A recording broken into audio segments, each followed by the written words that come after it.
This is TV Podcast Industries, and we're watching The Witcher episodes 5 to 8.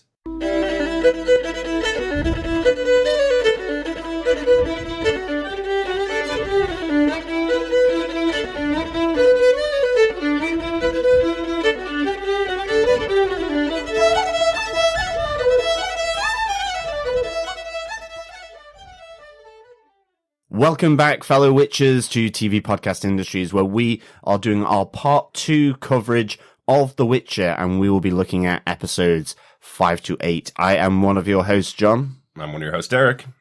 And rounding out this fellow group of bards, I am Chris. Can we be anything other than bards? There's loads of different things in this universe. Can we be witchers? Can we be mages, maybe? To be fair, we use our voices a lot. We do. True. We are bards. We may not like it, but we are bards. Yes, O Valley of Plenty. What is the podcaster equivalent in this universe? I would assume A bard. storytellers. A bard. Damn it. A bard or a storyteller, yes, a wise woman. A Shanachie would be the Irish word for it. So Yes, a wise I'm woman. sticking with bard. It sounds better. Okay, Bard. But welcome, fellow witches. Yes, our spoiler-filled review of episodes 5 to 8, our part 2, if you will, of the Witcher series. And we are TV Podcast Industries. If you haven't already, please pop over to our website and you can subscribe on any Nilfgaardian or Sintran supporting podcast player. And of course, support us by rating us, sharing the podcast, leaving a review on your podcast catcher of choice, because sharing the podcast is absolutely sharing the love. And of course, if you want to, you can also head on over to our Patreon and you can support us there as well. Any form of support for TV Podcast Industries is spot on. So yes, you can get us on Patreon at patreon.com/TV Podcast Industries. And of course, any support, whatever form it takes, is absolutely spot on, fellow witchers. And I presume soon to be fellow Trekkies or Trekkers. So if you haven't already, you can check out our preview podcast for the upcoming Star Trek Picard, which releases on the 23rd of January in the US and the day after on Amazon Prime for all other territories. So for Europe, then yes, Friday the 24th, it will be beaming down, dare I say it, into Amazon Prime for your eyes to engulf its glorious science fiction. I'm so excited for you guys to see it. I was lucky enough to get to see it at the premiere in London, and it was really good. I think you guys are going to enjoy it. I'm looking forward to it. I'm kind of going in blind on this one, and I think I'm going to stay that way. Like Geordie LaForge, indeed. Almost, yes. Oh my God. I remember when they had TNG back in the day, and it was on Sky One, which was basically a UK channel that was shown in Ireland, and it was on every day after school. But there was one episode that stuck with me where it was, did LaForge get his eyes back at one point? In the movies, he got them back. Yes. Yeah. But wasn't there an episode where like he got his eyes back and they showed him color, and then he saw things that no one else could see and turned out to be an alien? And Yes, that definitely happened. Yeah. Okay. But he did complain for the 7 seasons of the show because he basically wore a headband painted gold as the thing in front of his eyes for the 7 seasons, and he complained that it was very difficult for him to see. So they did correct that eventually in the films. Yes, or do any form of action, of course. So remember, fellow witches, if you are also into your sci-fi as much as your fantasy, head on over to TV Podcast Industries, where you can check out our preview and premiere podcasts about all things to do with Star Trek Picard. And if you are supporting us on Patreon, you'll obviously know this, but if you're not, we do put this episode out in advance over on Patreon, first for anybody who supports us on any level over on Patreon. We did that last week with the first part, and it seems to have gone down really well. Everybody seems to have enjoyed our first discussion on The Witcher. We went a little bit long on that one. We went almost 2.5 hours, but that's because it's a brand new world with new characters to talk about. I think we're going to go a little bit shorter on the second half of the series. Maybe. Or will we? Or will we, indeed? Well, I think Never say never, Derek. that's true. We're already about 17 minutes in and we haven't even started yet. But Just as a quick recap, we are going to discuss episodes 5 to 8 of The Witcher up to the finale with our big moment of each of the episodes as we go through it. So, to kick off on this podcast of plenty, let us get into episode 5, Bottled Appetites. Yeah, this episode was directed by Charlotte Brändström, who also directed episode 6 and previously directed episodes of Arrow and Man in the High Castle, along with loads of other stuff. Ooh. So, a great working director, definitely. Yes, Man in the High Castle. I still need to finish that, actually, but really, really enjoyed it. And Arrow, well, that's finished now. It is, yes. Yeah. Yeah. Yep, that's all I can say on that one. Oliver McQueen, or as I keep calling him, Steve McQueen, was kind of almost like a semi-god or something, a deity in the crossover. Look at you spoiling stuff. Well, that's true, yes. Spoilers, fellow witches, for all things CW. I actually love, even though you call him Steve McQueen, I still love that you'll also Irish up Oliver and call him Oliver McQueen as well. It's just Oliver Queen, John. But regardless of Arrow, this episode was written by Sneha Koorse. She was a story editor on Constantine and Daredevil before writing an episode of Daredevil Season 2 and 2 episodes of The Umbrella Academy. Yep. I like her work. I know her work. It's good work. Mm-hmm. Yeah, good stuff. Yeah, and that's obviously where Lauren Schmidt, the showrunner, worked as well. So obviously they've worked together in the past too, which is pretty good. John, do you want to give a summary of the episode? Sure. Heedless of warnings, Yennefer looks for a cure to restore what she lost. Geralt inadvertently puts Jaskier in peril. The search for Ciri intensifies. I've got this written down as the Doppler Djinn episode. 2 completely different parts of the story that are going on. I'm going to kick off with my first big moment for the episode, which is the opener with the Doppler. This doppelganger, I suppose, is the term for him. He's able What to take, an opening it was. Yes, able to take the shape of anybody that he wants to, and very proudly opens up the episode and takes off his clothes to admire his new form. This Doppler is a really interesting character. He seems very evil. I like when Cahir comes and meets him for the first time and kind of says to him, you're not like all the rest of the Dopplers. You do this for fun. You do this for the joy of killing people and taking their skins, basically. Yeah, well, you definitely see a few trophies, and dare I say it, if he was in the WWF series, he would be the narcissist. I like it. Yeah, it's a strange opening. In that, like, that's a lot of buttocks. Well, yeah, no, I was more going. They channeled, put the lotion in the basket.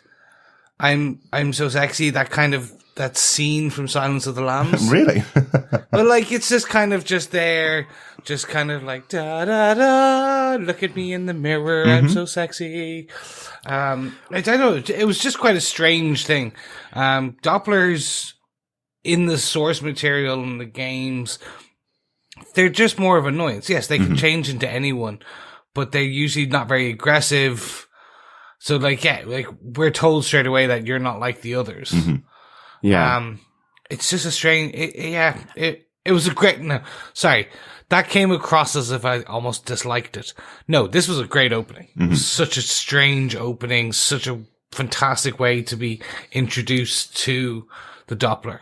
Well, I feel like a shapeshifter in a game is quite difficult to get across, because in a game you're usually just hacking with a sword to kill things, a lot of the time. Otherwise it's really long cutscenes. So using it to dramatic effect in the show, I think makes a lot of sense. I presume in this original novels, stories, there's probably some Dopplers in there that make for the dramatic tension of you don't know if the person opposite you is the Doppler or not. And I think later on in the series they do that really well, where you can kind of shift in and out between anybody in a room could be the Doppler. I think that's kind of a cool touch to the character.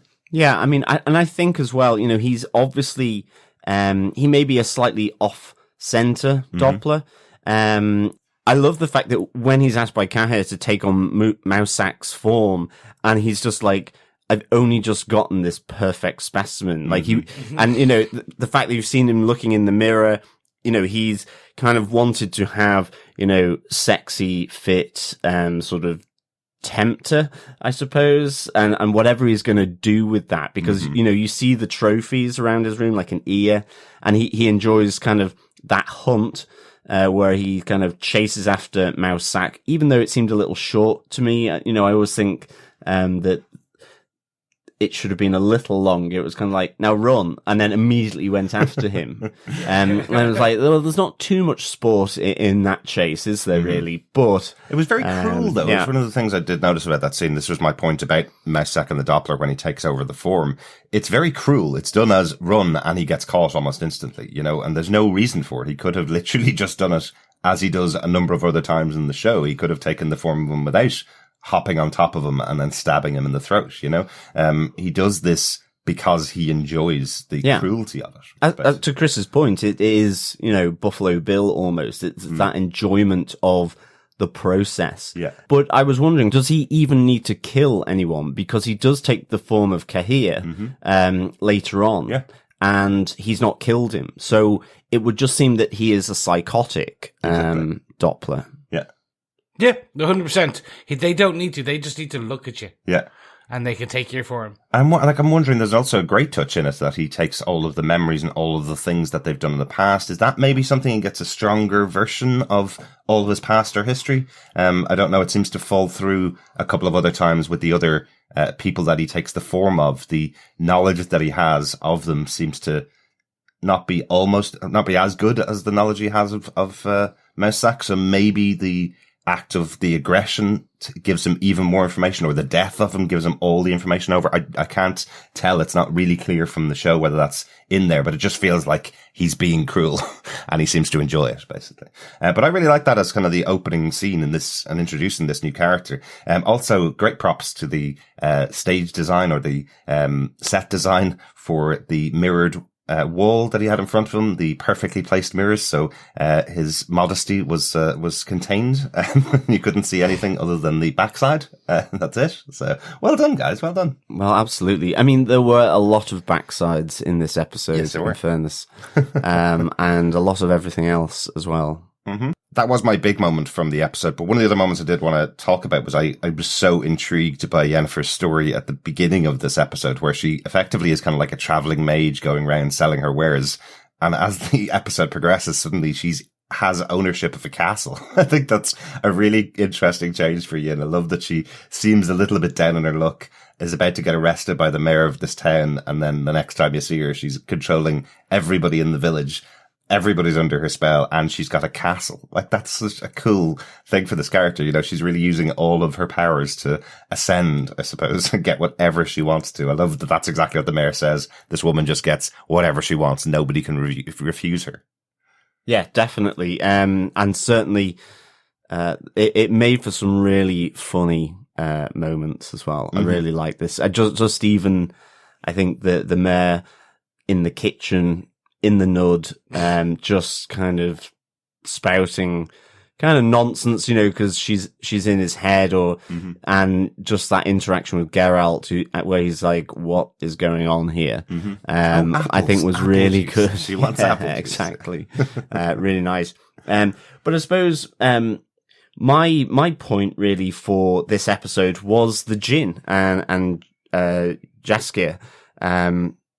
Of course, Djinn is the best spirit in the world, and I did love the fact that this was a edgy Djinn as well, and that this, you know, it doesn't like being contained, it doesn't like to have these wishes over it, and, you know, it was very chaotic, and I really enjoyed having this spirit sort of dominating Geralt, as well as Jaskier, and the attack on the bard, where, you know, it's attacking his throat, where Jaskier is just kind of listing off wishes. But of course, it's Geralt who has those wishes. He is the master of this Djinn. And ultimately, this leads to him having to go to the village where he needs to find a mage for the cure, the magical cure for Jaskier. But I really like this. I just like the fact that it was an evil Djinn in a sense. Yeah. I don't think it was supposed to be evil. And I think Geralt always kind of said it's because it likes to be left alone. Mm-hmm. It's because it was captured. Yeah. How would you like to be? How would you like it if you were held captive? I think that's what he says to Yennefer. Exactly. So it's kind of, all this sort of pent up anger is all coming out. So he attacks Jaskier, but it's kind of that nice, refreshing change from Aladdin, I suppose, in that sense. Well, absolutely. Yeah. And I liked how it was captured, where it did feel like smoke, and you do get the form of the djinn every so often, and just how it sort of brings Geralt and Yennefer into the same space as he goes looking for a cure. Yeah. I have to say as well, just the whole introduction between Geralt and Yennefer with the kind of orgy that's going on. And I have to say, Jaskier, I loved his face because, he's kind of dying. He's bleeding from the mouth, but his eyes are kind of like big marbles, just like going, what is going on? And then he doesn't really have any strength. So he's just kind of, he's in amongst all these naked people who are writhing and doing their thing. And his eyes are kind of like, just like, get me out of here, help me. Even though, he's up against, I think a number of breasts at one point as Geralt and Yennefer are sort of having their first big meeting and conversation. So I kind of really liked Jaskier's awkwardness and sort of in this moment, and a bit later on where he's effectively saying I certainly didn't butter that biscuit, as he's wondering about whether he has slept with Yennefer. And I was having a dream about women, which was good, but then I woke up and I was having a nightmare. It wasn't so good with Yennefer. So really, I did absolutely think Jaskier was great in this episode. Yeah, absolutely. And I know I criticized him early on. I didn't criticize him. I said the character's supposed to be irritating and annoying. But in this episode, I have to say, I felt very sorry for him. That looked really painful, seeing his throat expand, and that was effectively a mistaken wish, kind of the classic trope, I suppose, where you make a wish and it's slightly different than what you think. You hear Geralt saying, I just want some peace. And the peace that he gets is poor Jaskier in this much pain and almost dying effectively. So, I thought that was quite interesting. Just wanted to check, guys, the reason why the wishes were Geralt's and not Jaskier's, is that because Geralt cuts his arm the first time from the container? And you see later on when he makes the second wish, or when the second wish is coming true, he gets another slash in his arm to follow it. Is that something that you guys caught? I took it as he opened it. So actually Geralt was holding the stopper and he opened it. So he was actually the one who like literally rubbed the lamp. Yeah. Whereas it was Jaskier holding the lamp. Yeah. That's how I took it. That's the way I took it, is that you think that because Jaskier's holding it, he gets the wishes, but it's actually the action of breaking the seal, which is we have the seal of the kind of sorcery of whoever sealed that djinn. Yeah. It was just that moment when he's on the ground trying to pick up the broken vial, I suppose, or the broken container after Jaskier's dropped it.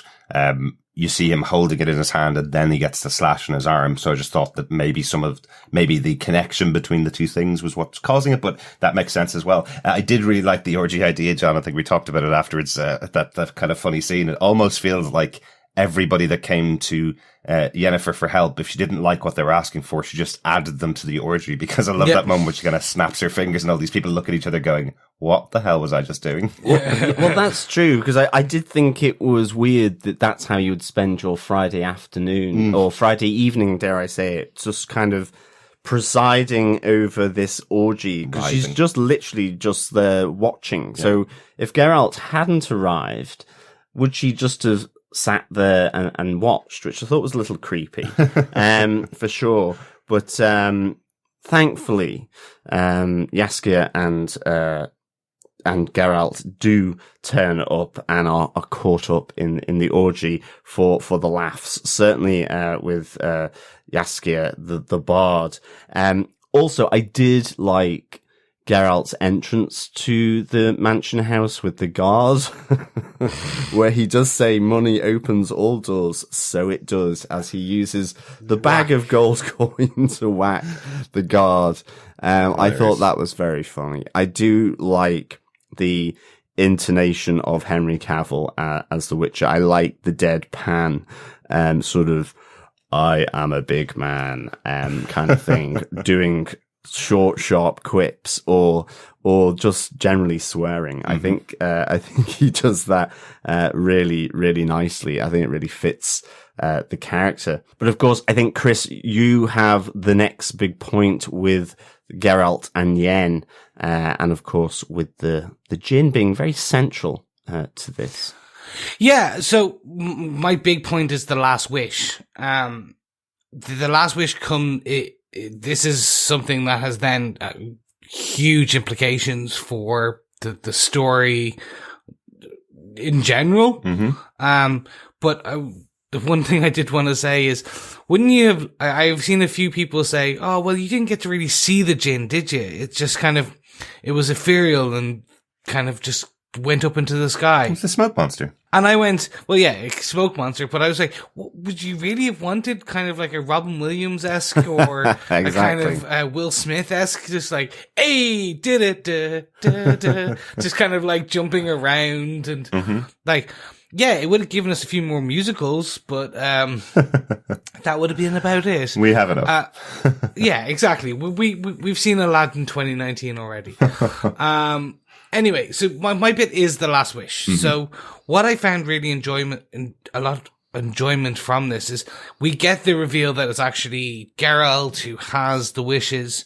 That like, so actually when you rewatch it, the cuts that we see on his arm is after he just wishes like Jaskier will shut up. Mm-hmm. So they come around the same time. So I was just really amused by that, because when you go back and watch it, he does say the lines. Yeah. That he's just like, I wish you would just shut the hell up and blah, blah, blah. And then we get the basically reveal that Yen is dying by trying to contain the djinn in herself. So we start to see, and we get backstory at the beginning of this, kind of, we get exposition that Yen now just, the one thing she wants is a child. Mm-hmm. She has all the power that she needs, but because that power came at the cost of being a mother, that she's unhappy with that cost now. Well, absolutely. So she's been doing everything she can over the last few years. She's left the circle to find a power that will restore that option to her. Yeah. Because that's the thing. She wants the option. And she's looking for, I took it as she's looking for more power. Like, she wants to obviously have her womb back effectively. She wants to be able to have a child. But she's curing Jaskier simply to control the djinn, as you say, Chris, because she thinks he has the wishes. He is the master, and so to ensnare the djinn. But she's always looking for power. That's the thing I've always kind of, at this moment in the series, with Yennefer, is that she's always looking for more power, for various different ends, which is really interesting. Well, I think it kind of translates to what we talked about in our last part. You know, there's a cost to power, is what everybody keeps telling her. And she wants to have everything. She says, that's exactly the line she says in this episode, I want to have everything. So the idea that she has had to give up her ability to have children, she in fact calls it was taken away. They will take away your ability to have children in order to get the power. Because that's been done to her, she's going, well, I need to find a way to bring that back as well. So I have everything that I used to have plus all the power effectively. So I think that's quite interesting. You know, this idea that to her, it's not an exchange in order to get more power, even though that's what happened. She feels that was taken away from her to get power, and now she wants it back. So she's now going around this world trying to find any cure for the thing that was taken away from her. Yeah, I think that's a really good idea.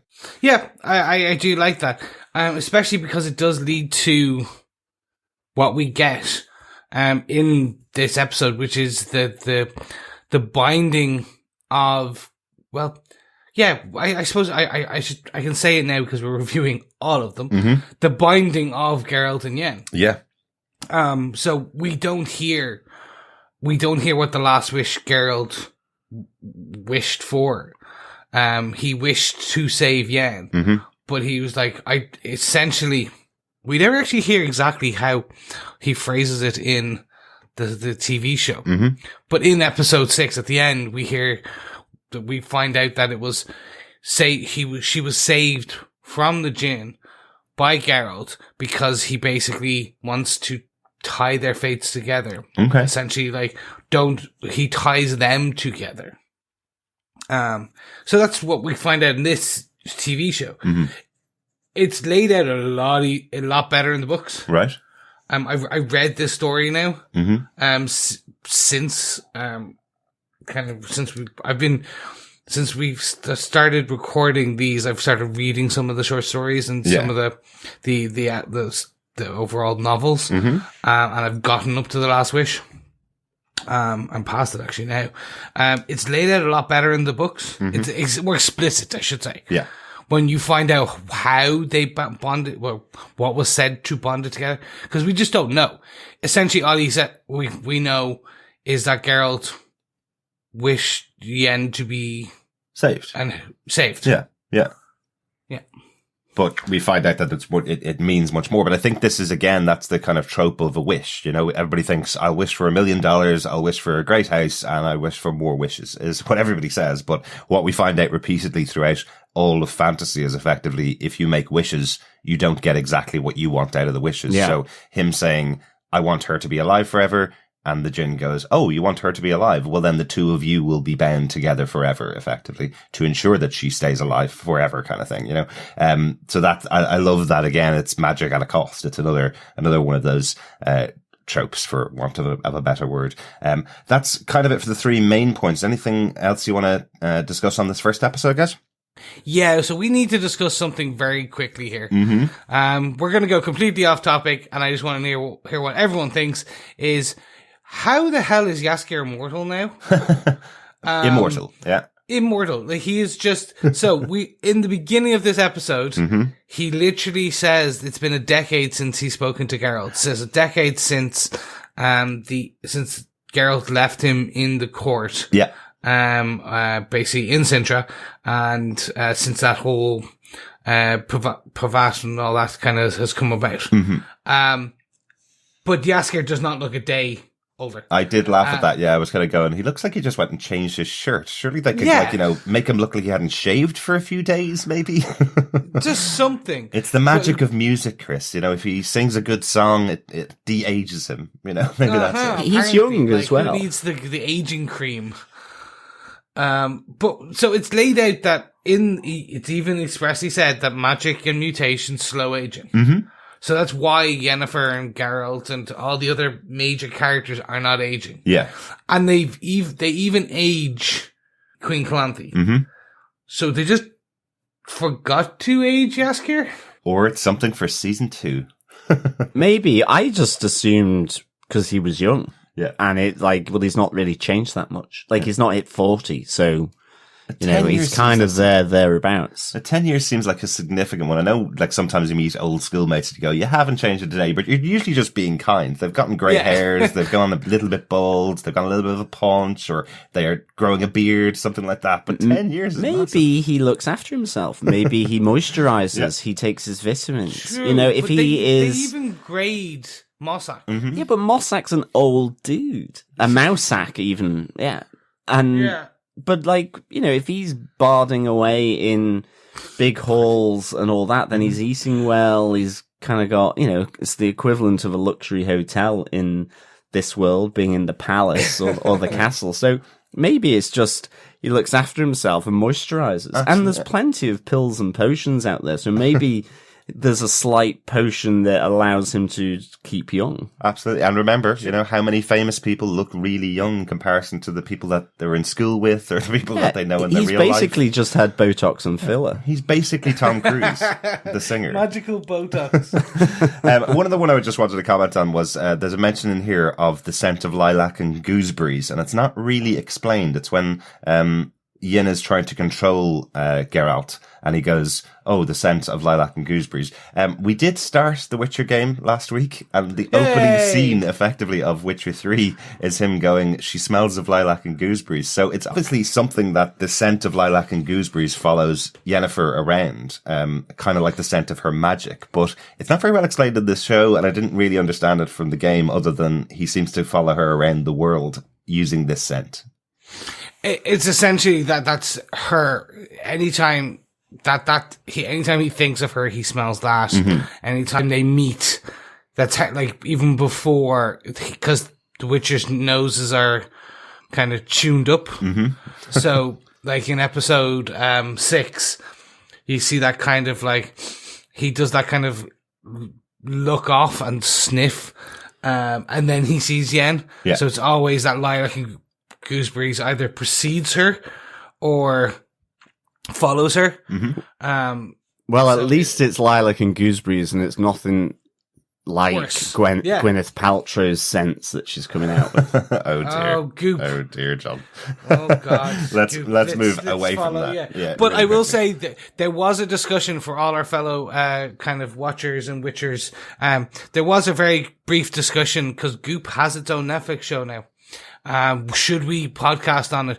The answer is no. No, we will not be podcasting on that at all, though. Definitely not. A final thing just to mention in this episode, Yennefer is visited by Tiso, who tells her that the mage who took over her role in Nilfgaard is Fringilla.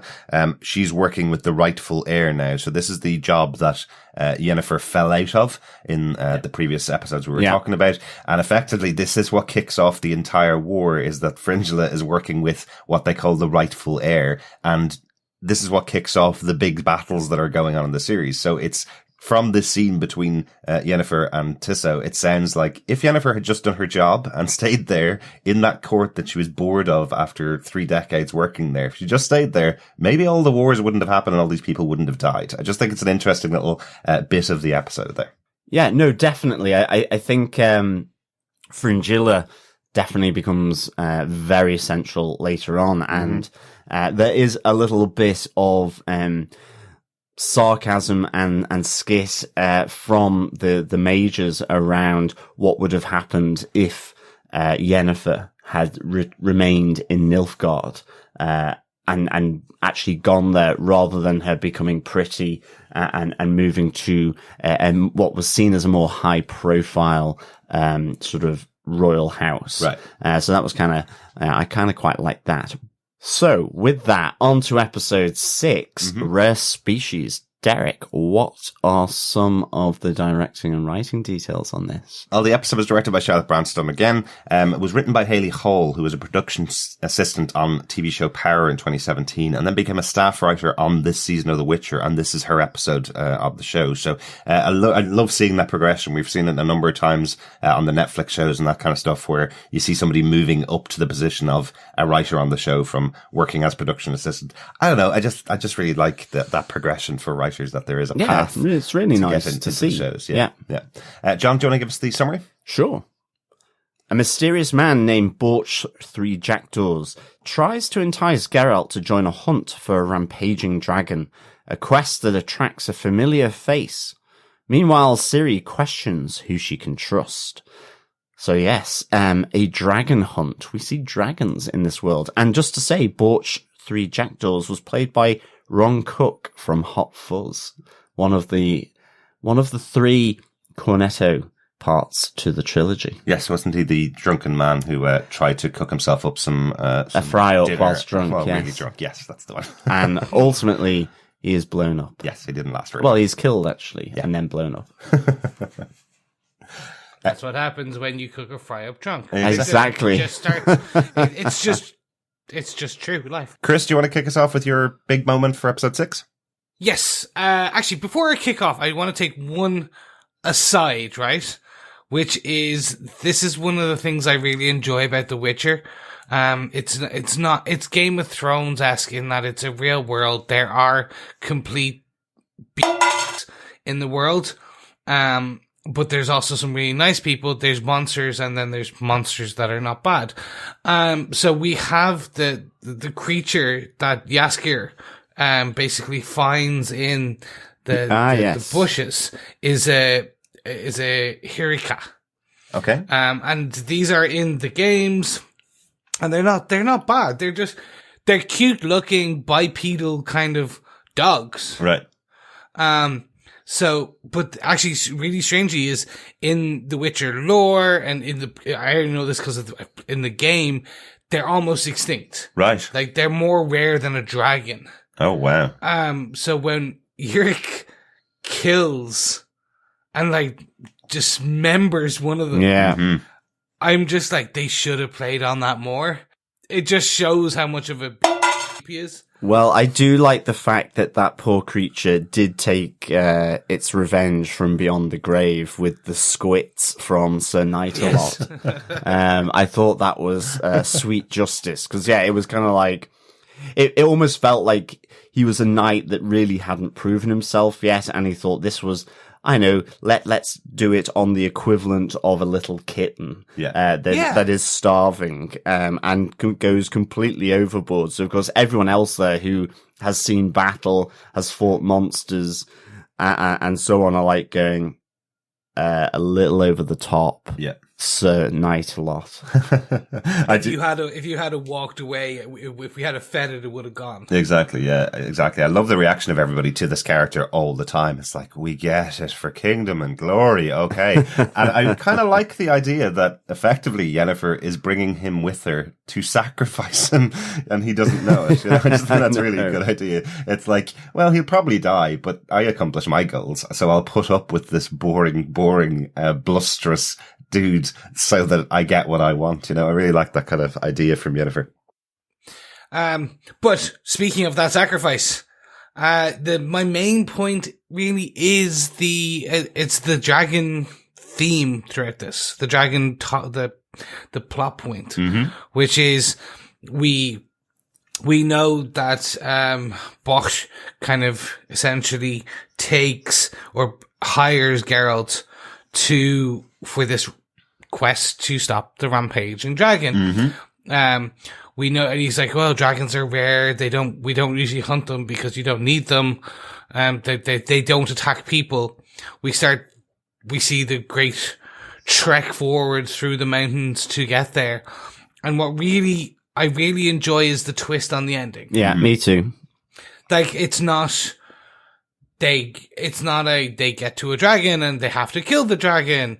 It's not they get to the dragon, they have a nice chat with the dragon, etc., and then everything's fine. It's unique that you get there. Well, first of all, you find out that Borch was a golden dragon, which is great, because that has to come back into play later, I'm pretty sure. Yeah. Because he's the rarest of the rare. But it's also that the green dragon was pregnant. She basically had laid her eggs. She was just protecting her egg, and she's died because of it. Yeah. So now there is a motherless egg with Borch. And they can't move the egg, can they? Otherwise, the life inside will be destroyed. So, no, I agree. I thought this was a great undercutting of dragons, because that's the best way of putting it. Thank you. That's definitely, like, I love the idea. It was this of keeping your enemies closer, so they go with all the hunters. And you've got these two kick-ass ladies that are protecting Borch, who you just think is an old man, and then he is a dragon in human form, and then you see that his kind of waistcoat or his overcoat has that scaly look to it, which is really nicely done. I love that conversation between Jaskier and his two protectors where he's going, why are you hanging out with them? I presume you're hired hands? And they're like, no, he's the most beautiful, and look at him as if he's crazy, you know? I think that's a really good little moment between the two of them. And the fall off the side of the mountain, I think that's cool. That really reminded me of something like Lost Boys. Do you remember that, where they're hanging under the bridge and they drop into the fog below, and then you realize that they're supernatural beings, so they're able to escape effectively. So that's kind of what happens with these three. They all fall off the side of the mountain and they're saved by him transforming back into his gold dragon form. I think that's just such a cool little concept, because you don't think they're going to be coming back. No. But there's also another little touch here as well, a little bit of maybe Agatha Christie kind of murder mystery, as effectively he's murdering some of the hunters as they're going up the hill, or himself and his partners are murdering them as they're going up the hill, so that they never make it to their quest of killing the dragon. I think that's kind of cool, because you would not point the finger at him at all. You would not think that he's the one that's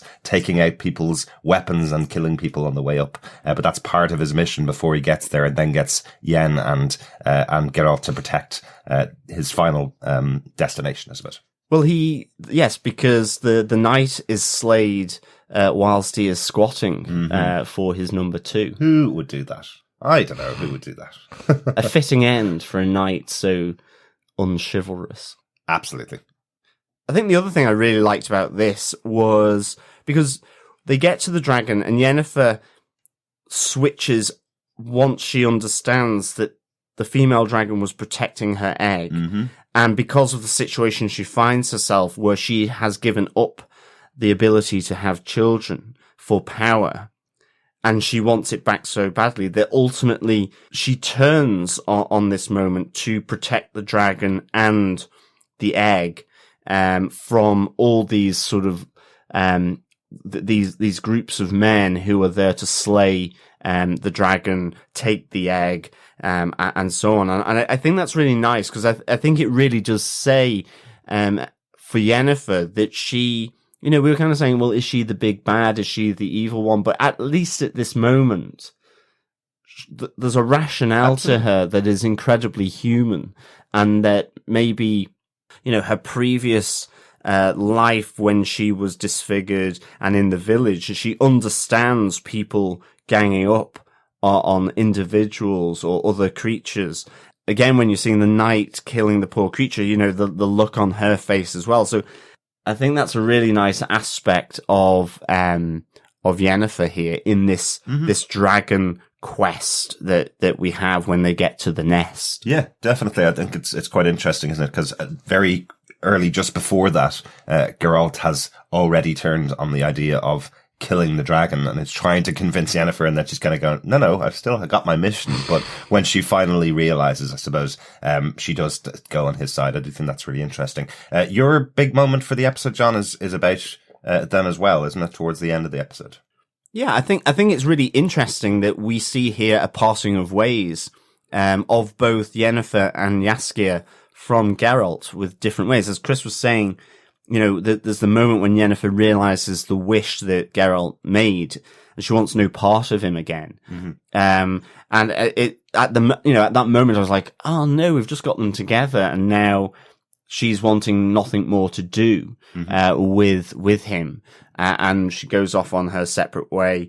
And then we have this falling out between Jaskier and Geralt, and they split and part ways. You know, Geralt has almost just had enough of the bard's incessant chit chat and one-off remarks, and because he's just had that passing of ways with Yennefer, again he takes it out on Jaskier. And again, it's just such a contrast to the previous episode where he was doing everything to try and save Jaskier, and you have that moment where I think when he's in prison with the elf. After, and you've got the guard coming to effectively take him to the gallows, where they're talking about, Geralt and Jaskier being friends. So, you know, you kind of see here in this moment, this parting of ways, you know, a splitting of friendship, a splitting of this sort of destined relationship of Geralt and Yennefer, and the friendship of Jaskier and Geralt. So, that was my big point here, because it felt really big that he was losing these two companions at the end of this episode, and how or if they would ever come back together again within the remaining episodes. So I'm glad there's a season 2. Yeah, absolutely. It's one of the interesting things about how this show is structured, isn't it? Because time moves so differently in this show. Sometimes you're directly following on from the exact end of an episode, but one of the stories, usually with Ciri, that seems to play out in real time all the time.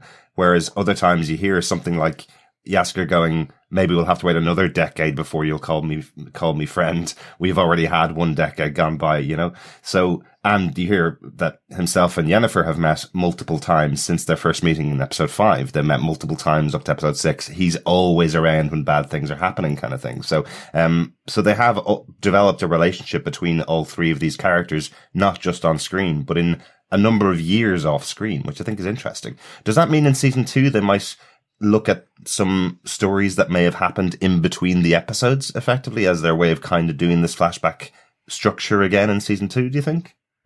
I do. I think that's what we're going to get in season 2, which I think is they'll do some of the short stories, which is kind of like, and that will give us our flashback. That they'll be our timey-wimey chain. That will be the timey-wimey part for season 2. Which is the flashback to when they saved the kingdom of X by just the 3 of them again. Yes. Because that's the thing. Jaskier and Geralt kind of float in and out together. They do travel quite a lot, but then they go off. So I'm interested to see. I'm interested to see how they'll do that. Yeah. I do like that effectively Jaskier comes in to top up his song book effectively to kind of meet up with them and go, have you had any adventures recently that I could write about?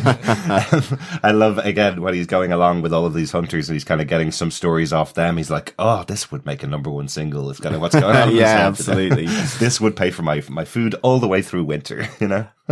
Just quickly, Derek, before as well we go on to your big point, the one thing I'd love to see in season 2, as you said, we started playing the Witcher game and there is an opening part to it where there is a great death as a raven flies through the eye of the king with the big sword, who I'm not entirely sure who that is. It could be Cahir. I don't know. No, we only literally started the game, so we don't know yet. But I was just like going, wow, that is literally one of the best death scenes I've seen in a long time. So I hope we get that in season 2. That was very cool. I'm going to talk about the Doppler again for my other big moment. Am I the only one that likes this character? Look at you. You are just obsessed with the Doppler. I think it's a great character. I really like this whole concept of what it's doing. It's just going around possessing different people in this world.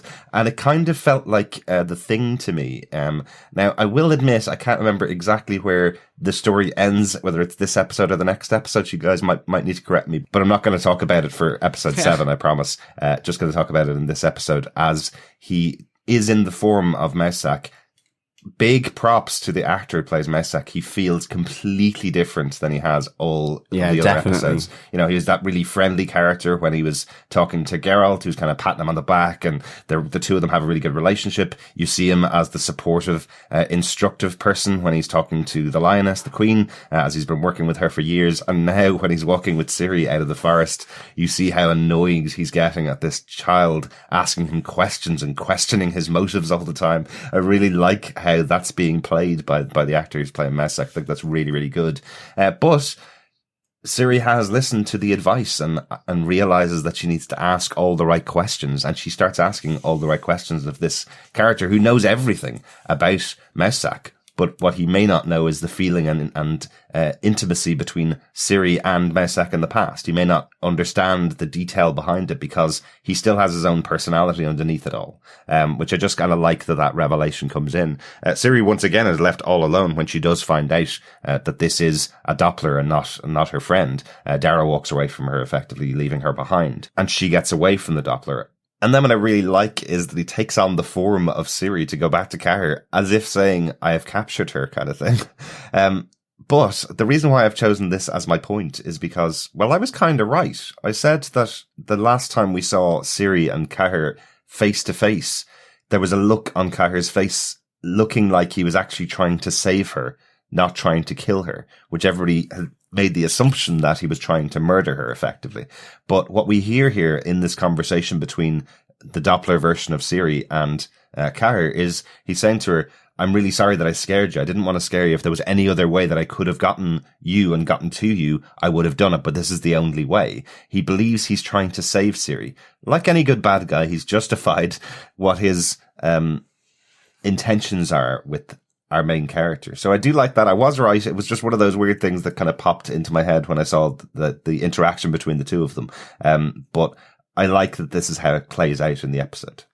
Yeah, I'm really glad that they're pulling it this way, in that Cahir is a zealot, and we don't know why, but to them, Cirilla is the prophesized something. Yes. She is going to save something. Like, again, we're learning slowly more and more. But yeah, you were right. We thought it was just he was the bad guy. Yeah. But again, it's one of the things I'm enjoying about the Witcher universe, and actually how they've translated this, which is, yes, it's the tropes, but it's a slight twist on the tropes. And I think that's one of the things that keeps me enjoying it. Absolutely. Yeah, absolutely. Definitely. I think as well with Cahir, he is trying to save her, but to what end? You know, I think we really do get that idea. He is in some way a zealot of some description of something that he believes in totally, and nothing else will change his mind. So he is pure driven, and he feels entitled to do what he's doing in bringing this war to the world of The Witcher. So he wants to save her, but what does that mean? You know, what is it that he wants to save her for? For him, for his own gain, for his kingdom's gain, or because she is somehow central in making him even more powerful? Is she just another, powerful weapon for them to use in their war? Yeah. It would be stupid of me not to also talk about the Cahir versus Doppelganger fight, where Doppelganger takes over Cahir's body and the two of them fight against each other. I think that's really good because, again, you have this idea that the Doppler learns all of your abilities and has all your knowledge as well while fighting against you. So how would you beat yourself if your opponent has all of your skills? And then it turns into a bit like The Thing, one of my favorite movies of all time, where the Doppler leaves the room and Cahir follows him out into a room full of people and goes, is he still here or has he left?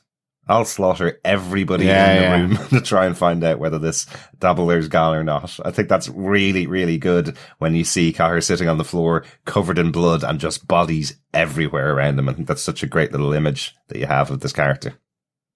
What I find interesting is the Doppler now has a cut on its face and is Cahir, right? So it's escaped potentially. Yeah.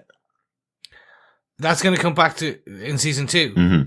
Will it use the form of Cahir to do stuff? Yeah.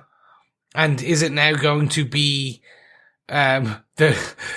it's that kind of, how do we know it's the bad Cahir? Because it got a cut on its face versus a good Cahir who doesn't. For some reason, it has a goatee that won't go away every time he transforms. Even into Ciri, he's got a goatee to prove that he's the evil guy. Yeah. Well, that's true, actually, because, I mean, has there been potentially a sleight of hand here in a card trick in that fight where, later on in episode 7, episode 8, are we absolutely sure that this is the original Cahir that was there before that fight between him and the Doppler as Cahir?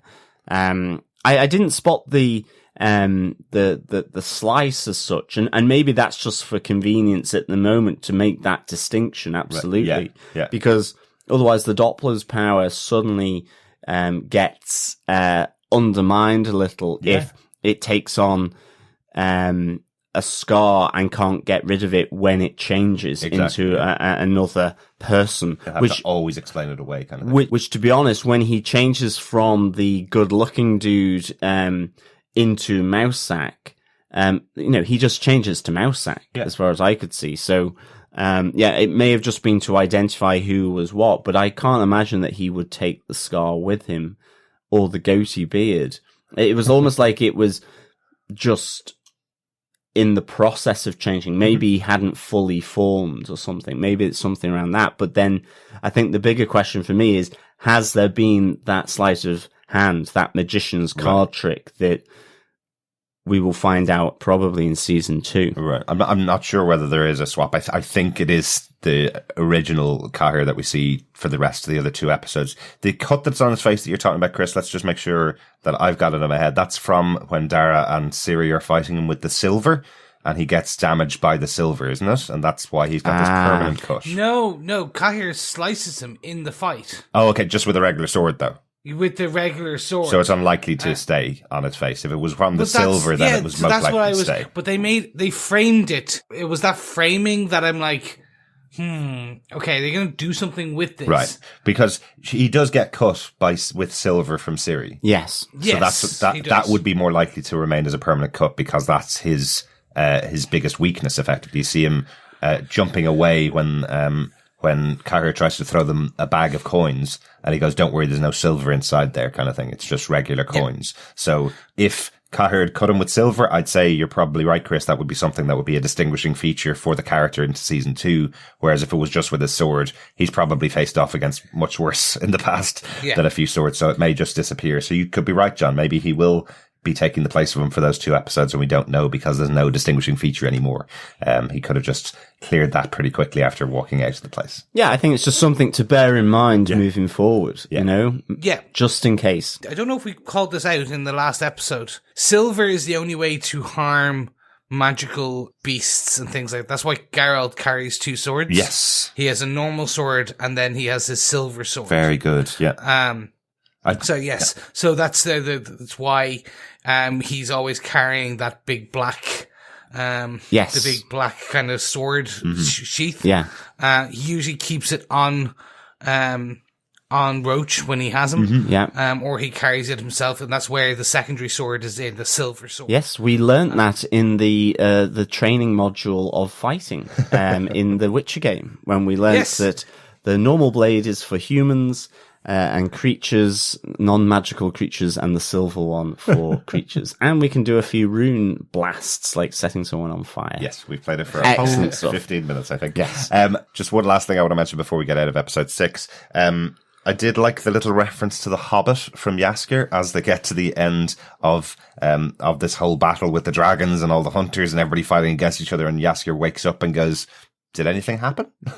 What's going on, everybody? Is everybody okay?" He has missed this whole magical battle that's been going on. He is a bard. All of this would have made an amazing story to tell town to town across the world, but he's missed the whole thing. I feel like that's a reference to The Hobbit. We have that moment at the end of the original book of The Hobbit where Bilbo Baggins gets knocked out and misses the entire battle of the 5 armies that's in the book, and it just skips to the next page and he goes, "Oh, everybody okay?" So I just like that little touch that's in the episode. Let's get on to episode 7, Before a Fall. Yes, this episode was directed by Marc Jobst. We've talked about him a number of times. He's directed Hannibal, he's directed The Punisher, Luke Cage, and Daredevil before this episode and the final episode of this season of The Witcher. It was also directed by Alik Sakharov. This is his 3rd episode of The Witcher, but he did 4 episodes of Game of Thrones as cinematographer and director of that show. I really like that because this is the kind of grittier of the 2 battles, the less magic-y of the 2 battles in the last 2 episodes. Magic is not a word, I know. But I like the idea that they brought on someone from Game of Thrones to be involved in this real battle scene that's going on in Sintra. I think that's a really good choice to work with Marc Jobst, who's had much more experience with the Netflix shows and the big budget shows. But I like the idea that they brought somebody on to kind of help with this episode particularly. Yeah, I think that's the right way to do it. Like when if you have experience in these framing these shots, if you have experience in kind of setting everything up so it looks good in the back end, then I think it makes sense to use that person. Exactly, yeah. The episode was written by Mike Ostrowski. He's written a number of episodes for many, many shows, but he's done 6 episodes of the American version of Being Human as well. So dealing with some supernatural beings before, which is kind of cool. John, do you want to give the summary for the episode? Sure. With the continent at risk from Nilfgaard's rising power, Yennefer revisits her past, while Geralt reconsiders his obligation to the law of surprise. Yes, so what is your big moment from episode 7, Chris? So for me, it's the episode. No, pretty much. Pretty much. It's I'm doing a John on this. I'm going to go. This is my big point. It's the episode. No, the Battle of Sintra from Geralt's point of view, or the beginning of the Battle of Sintra, I should say, and how we see the missing words between that we saw in, or the different point of view of the very first episode with Queen Calanthe and Mousak. Yes, absolutely. So actually, I enjoyed this, the seeing, like, that's about to come out very wrong, but I enjoyed seeing the death of Queen Calanthe from Geralt's perspective. Yeah. Which was also quite amusing. I did like the fact that he just kind of heard the thump and looked round, like going, "What was that?" Yeah, it was more amusing this time. They played it weird on that one, didn't they? It was just like, oh, there she is. It did seem to come off kind of fairly sort of powerful, rising, emotional music as well, and then it was like dumph, and like Geralt's kind of like quizzical look on his face, like, what was that? And I really enjoyed, so those, what we thought were, I don't know what we thought from episode 1 where Queen Calanthe's talking to Mousak, and seeing him kind of like, go get Geralt. Yes, save him. But he's downstairs. Yada, yada, yada. Yeah. All those kind of whispers. And then actually I don't know what we thought they were. I can't remember what I thought they were, but now I know what they are. I'm like, oh, that's really interesting. Yeah. That's what they were talking about. Well, I think we just assumed that it was her giving instructions to get Ciri away and safe, you know? It's interesting when you think back to that first episode, the 3 of them are on horses trying to leave Sintra, get out of the place and run away. And really, Geralt is very, very close at the time when they're running away. It's absolutely. Like, why are they riding so fast on the horses inside Sintra when he's just inside the gatehouse over there? No, absolutely. It's funny you said timey-wimey before, Chris, for episode 6, because I actually have timey-wimey in my notes for episode 7. Because, here, this is where we realize he isn't actually that far behind Ciri in terms of time, but in terms of proximity as well. And that point of view element, as you say, Chris, from your point, is just really, it's really nice to have this moment from episode 1 being revisited in episode 7 with that different point of view. And also just seeing how Queen Calanthe is a little more, shall we say, anti-Geralt? You know, it's like, you know, she tries to kill him, then she lies to him, and then they capture him and imprison him. So it's like, yeah, she really didn't like the fact that a hedgehog was marrying her daughter. Yeah, I forgot that. Like, we knew there was timey-wimey things happening. And it was, literally, I thought they'd almost stopped that the last episode. Oh, okay. But it was just, again, it's another perspective. And it's interesting that looking back now, that knowing what we know at the end of episode 7, or actually it's in episode 8, everything was crossing over so much and we actually didn't know. Yeah. It was happening years ago, but it was 2 ships passing in the night, but narrowly missing each other. Well, I can say it now. The map and the detail from Netflix that came out about the timeline for the show is over 50 years for the first season of the show. Nice. The 30 years of the show is roughly the time that we don't see Yennefer on screen. That's around 30 years. So that's taking up a lot of the timeline, obviously. But I must say, isn't it interesting? Like the first episode of the show, if you had followed this traditional storyline of the timeline starting right there, effectively by this stage, Geralt is on his own, has lost all of his friends, is no longer doing missions, and is just trying to save Ciri. So what a completely different character he would have been if you had just continued on from that point until now, rather than showing him kind of building up and generally going around this world taking jobs and killing monsters, you know? He's no longer that character. He's now taken on his destiny to try and protect and save Ciri. So I think that's a really interesting choice from the show to do that. Also, one of the things I want to point out, I think John actually has my point for this episode, so I'll drop in on yours, Chris. One of the things I like from this is Queen Calanthe seals her fate by not respecting the law of surprise, which I really like. She's told consistently, if you do not do this, and give up your grandchild to Geralt, which is what you have already agreed to in the law of surprise, you will die. You will lose your castle. You will lose your people, which is exactly what happens by her trying to kill Geralt, by her trying to lie to Geralt and send somebody else off. That's why she dies, or at least that's what you could infer if you're a person that believes in fate, which is, I kind of like the writing in that, you know? That you could infer that she almost did it to herself by not heeding the warnings of all the mages in the world that effectively said to her, you got laws of surprise, you got to go with them. Yeah, you've got to honor it. You've got to honor it. So I like that. Yeah, no, it's true.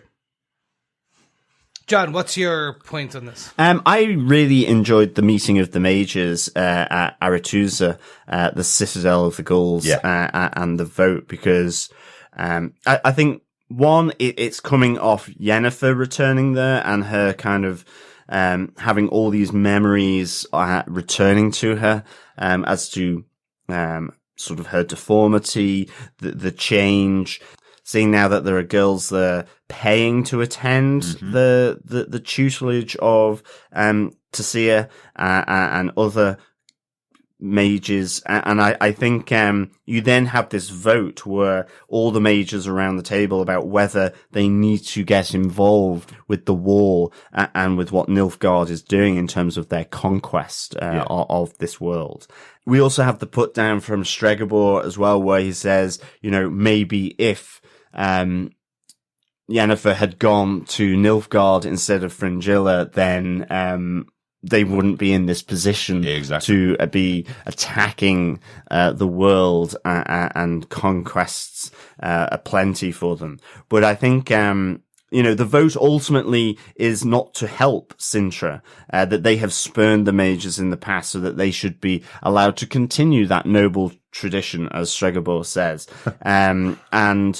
But we see Yennefer vote in favor of sort of intervening in this conflict to help Cintra, along with Jaskier as well. And that was kind of interesting, along with Fringilla, who talks about this white flame. We get this notion of the white flame, and that they are using dark magic, such as necromancy, dark potions, and demon spells, which we certainly see in episode 8. I love that little touch there. There's no such thing as dark magic. It's just magic. We're using it for our ends and for our goals. There's no such thing as dark magic. That's just notions being put in your head by Aretusa. That's the notion that's put in your head. There's good and bad. There's no such thing. It's all magic. I like that kind of idea from there. But we also see that Nilfgaard is actually conscripting mages into servitude. And I was certainly, we see in episode 8 that the magic that they're employing certainly seems to have a cost on the individual,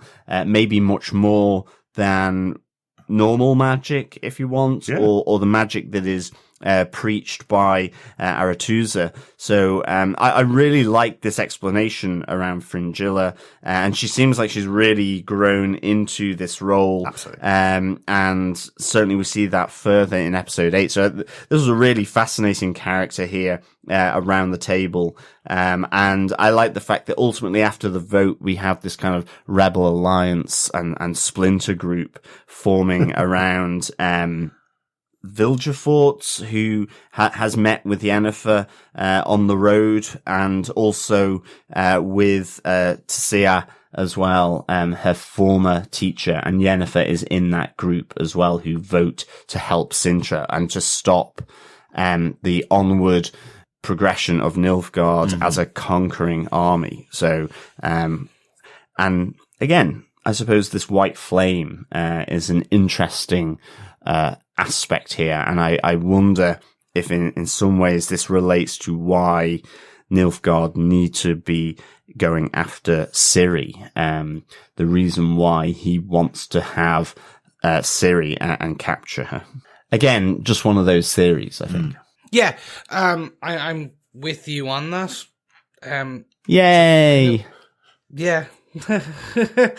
I think Lauren Schmidt has changed enough of the book and the games and the topics and the things that are happening in this that I really don't know where things are going. Okay. Interesting. So the reason I say this is, so Vilgefortz is a major character in the books and in the games.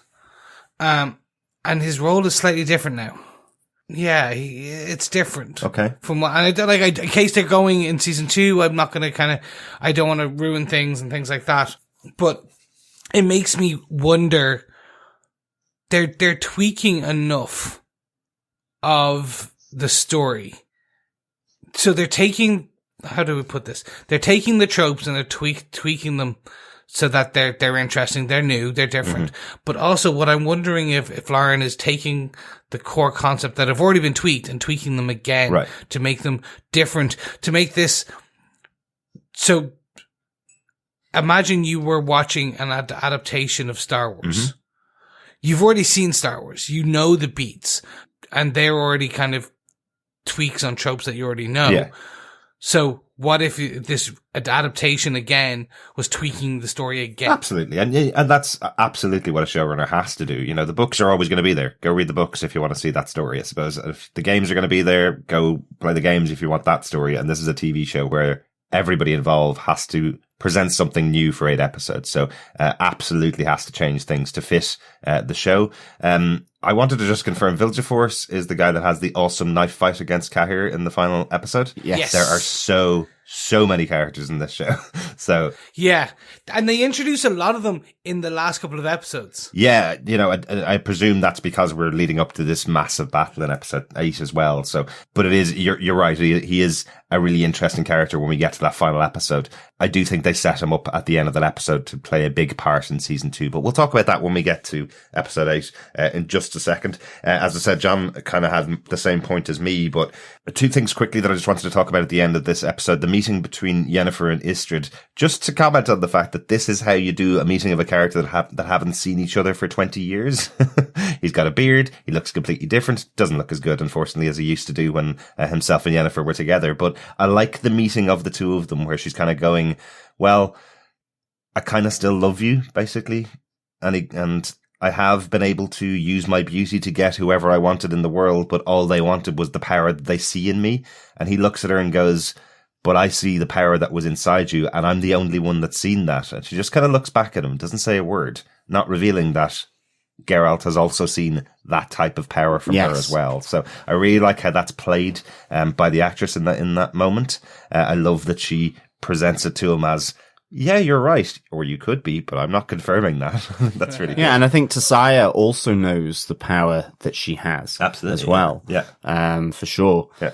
I also enjoy when she's going back to Artusa to talk to the young girls who paid their way into the school, I guess. And she's kind of looking at them going, do any of you have any kind of magical abilities at all? Or did you just pay? Oh, well, we thought that the place deserved to have people from good families here. So what does she do? She basically cooks up a batch of LSD to give to these girls and tells them you'll never know the colors that you'll see when you're taking these drugs, basically. I just think it's quite funny where she's just going, well, this place has gone to the dogs. They're not even bringing in magic users anymore. They're just taking the money, you know? I also got the sense that she was about to turn them into eels as well if Tassia hadn't come in and intervened at that moment. So yeah, I thought that was good. I loved all that kind of flashback. I liked the kind of the sense of bitterness and resentment about Aretusa and her time there. And I thought that was really, really good. Those memories, especially where she looks in the mirror to see her old form as well. I thought that sort of reflecting back on her as well. Yeah. Which I suspect would have been a bit of a double-edged sword in that, you know, she had to change from that to get this power of beauty, which has ultimately turned to dust, hasn't really promised what she thought it could do.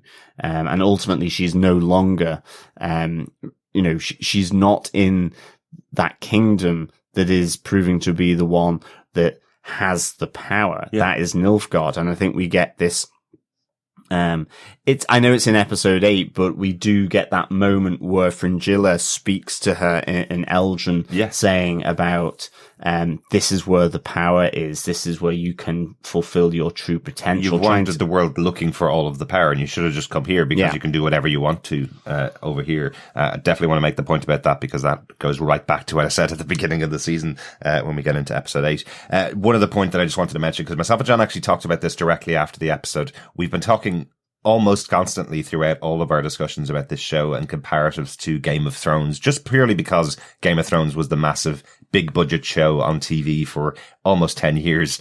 And this is the next one that's going to kind of take over from it in a way. One of the things I just want to comment on was Ciri being attacked by the kids who she used to play, Knucklebone with. Oh, yeah. What I said directly after that scene was just, I'm so glad this isn't Game of Thrones, and I'm so glad we have a different showrunner, because that scene absolutely would have been those boys raping Ciri or attempting to rape her. Exactly. It's so good that they don't need to do that. The peril of having 5 bigger boys come along and go, we're going to kidnap you and give you over to the people that will pay the highest price is enough peril to have. But there's no way the showrunners of Game of Thrones would have been able to resist having another rape storyline in their show. And I would have sensed that even if they hadn't done that, there would have been an intimation towards it if she doesn't behave, that, you know, we'll have our way with you. Yeah. Absolutely. I think it feels like Witcher is certainly about bigger themes, and they want to focus on this, you know, destiny, fate, the battles, the bigger world storytelling. Yes, there are intimate moments, but it's not throwaway intimate moments, which, in this sense, you know, this absolutely makes sense that these 4 Cintrons, to try and save themselves, would sell Ciri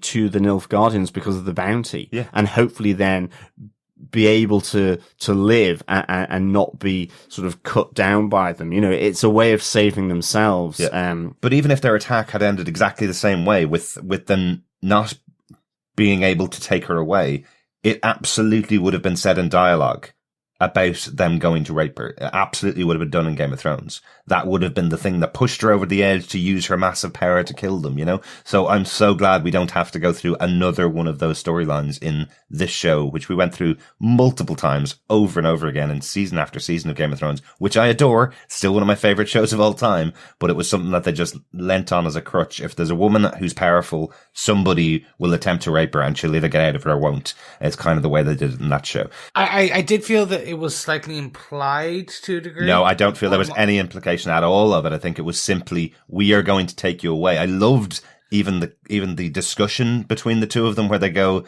just remember, we always knew you were the princess. We just had to let you win this game of Knucklebone over and over again because you were a princess and you had a crown on your head.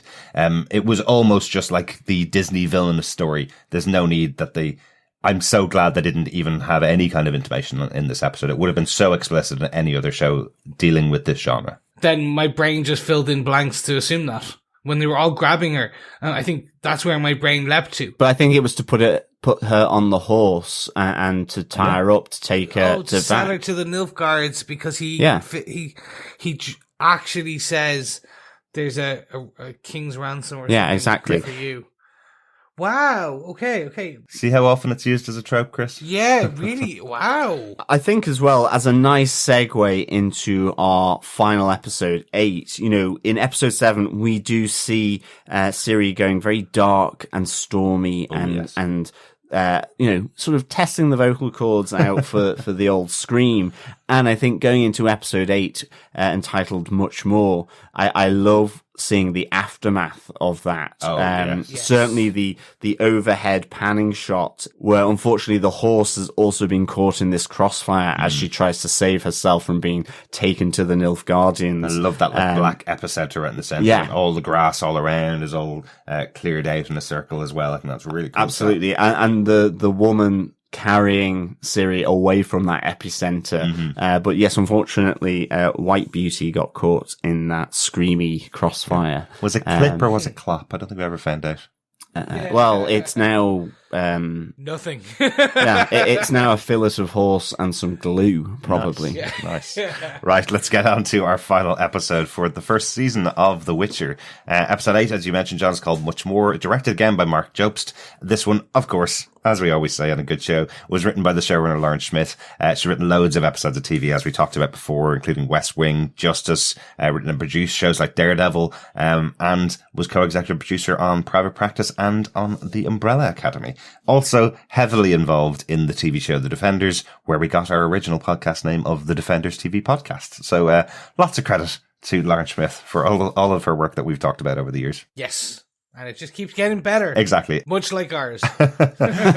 Yes. And of course, her showrunning work on Witcher is fundamental to the show. So, John, do you want to tell us what the summary for this episode is? Sure. A terrifying pack of foes lays Geralt low. Yennefer and her fellow mages prepare to fight back, and a shaken Ciri depends on the kindness of a stranger. In order to figure out exactly where we are on this, John, do you want to give us your first point? Because I think that kind of leads in with the summary as well. Absolutely, because once again, Chris, you took the entire episode as a point. That's all right. This was your show, so it's okay. But for me, I have Geralt and the ghouls. Mm-hmm. I love this interaction. In fact, again, on starting the game up, one of our first few battles were with ghouls. Easy enough to kill, but I think what I liked here was that, Geralt does have a problem tackling them. He gets kind of, he gets overwhelmed by them. He loses his sword. He saves the funeral guy, the guy who is loading up the bodies to take them away, who he does feel is a grave robber. I love the ill winds follow a grave, robber. I liked the little sound of the fly sort of heralding these ghouls coming under from the ground, almost like Jaws, but in the soil as you follow them. And just the horror element I think is really good. I've really enjoyed where he's been tackling monsters of different types in this world, and you really get that dark kind of feeling. And I think having the campsite from the second episode, where we see Ciri in there as it's being attacked by the Nilfgaardians, it's a nice little nod back in terms of that continuity, in terms of these timey-wimey elements to the show. Yeah. I do, because the attack only would have taken place like a week before. Exactly. Well, the guy who's collecting the bodies does say they're about a week old. And I do like the fact then that this fight with the ghouls, where he kind of gets overrun, he's having to punch, use his hand, but ultimately he does get bitten. Geralt gets bitten. Luckily not in the ghoulies, but on the side of the leg. And ultimately this kind of leads then to him sort of hallucinating in the back of the cart of this this guy who is trying to prevent disease or whatever it is, and collect the bodies. So I just like that. I thought it was a good opening. I think a nice bit of horror motif going in, and certainly sort of with the rest of this episode with the big battle. I thought it was that moment where it kicked off this episode in a nice way. I loved this. I loved the ghouls. I was happy with how they portrayed them. Definitely. It could have looked terrible. I'm being brutally honest. It could have gone as bad as like Brain Dead Peter Jackson, where it became, or sorry, I should say as good as, because it leans so far into the stupid that it becomes great.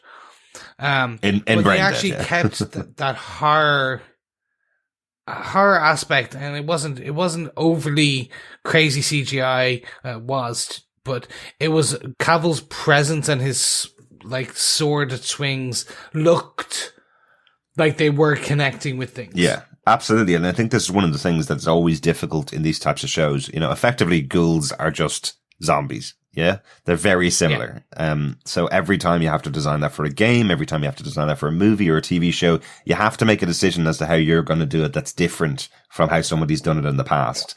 And I think they've landed on a really good design choice for these ghouls in this show, so they feel like something different. And as you say, John, the horror of a hand coming out of the ground is always fun. If you're a horror fan, it's always fun having that moment and having these ghouls overwhelm your massive character who's easily able to dispatch one of them. But when there's a lot of them coming at him, I really like the idea that he's not able to overcome the overwhelming nature of a bunch of ghouls attacking at the same time. It's nice to, it puts him in peril. It's nice to see that, some things can be just a step too far. Yeah. And, in and of themselves, a single ghoul or a couple of ghouls, he deals with them absolutely fine. I love the one where he sees the soil turning, moving towards him, and he just sort of kneels down with the sword to take out the ghoul before it even gets out of the ground. I thought that was pretty cool. But ultimately, Geralt does get a leg hickey, effectively, from one of the ghouls, and this leads to us getting some, more intimate moments about his past in this, whilst he's hallucinating in the back of the cart. Yeah, absolutely. And that was kind of my big moment from the episode, was these flashbacks to Geralt and his past. We've heard a lot of him talking about his training in becoming a Witcher and what they did to him and him turning into a mutant, that kind of stuff. But we finally get a little bit of flashback to Geralt and his Ma. Where he's a young kid being fed by his mother and being taken care of his mother. And then all of a sudden he's just dropped off on a road and she goes off on him. He's dropped off to go and get some water. When he arrives back, his mother is gone. I really like these scenes because effectively this is just Geralt playing some memories back out in his head and having conversations with a character that isn't really there. We see him getting cured and we see an interaction between Geralt and his mother, but she's not really there. This is all playing out in Geralt's head. So I really do like that interaction between the two. I also like the destiny element of it. We hear that echoing from the past, saying people that have a similar destiny will eventually meet up.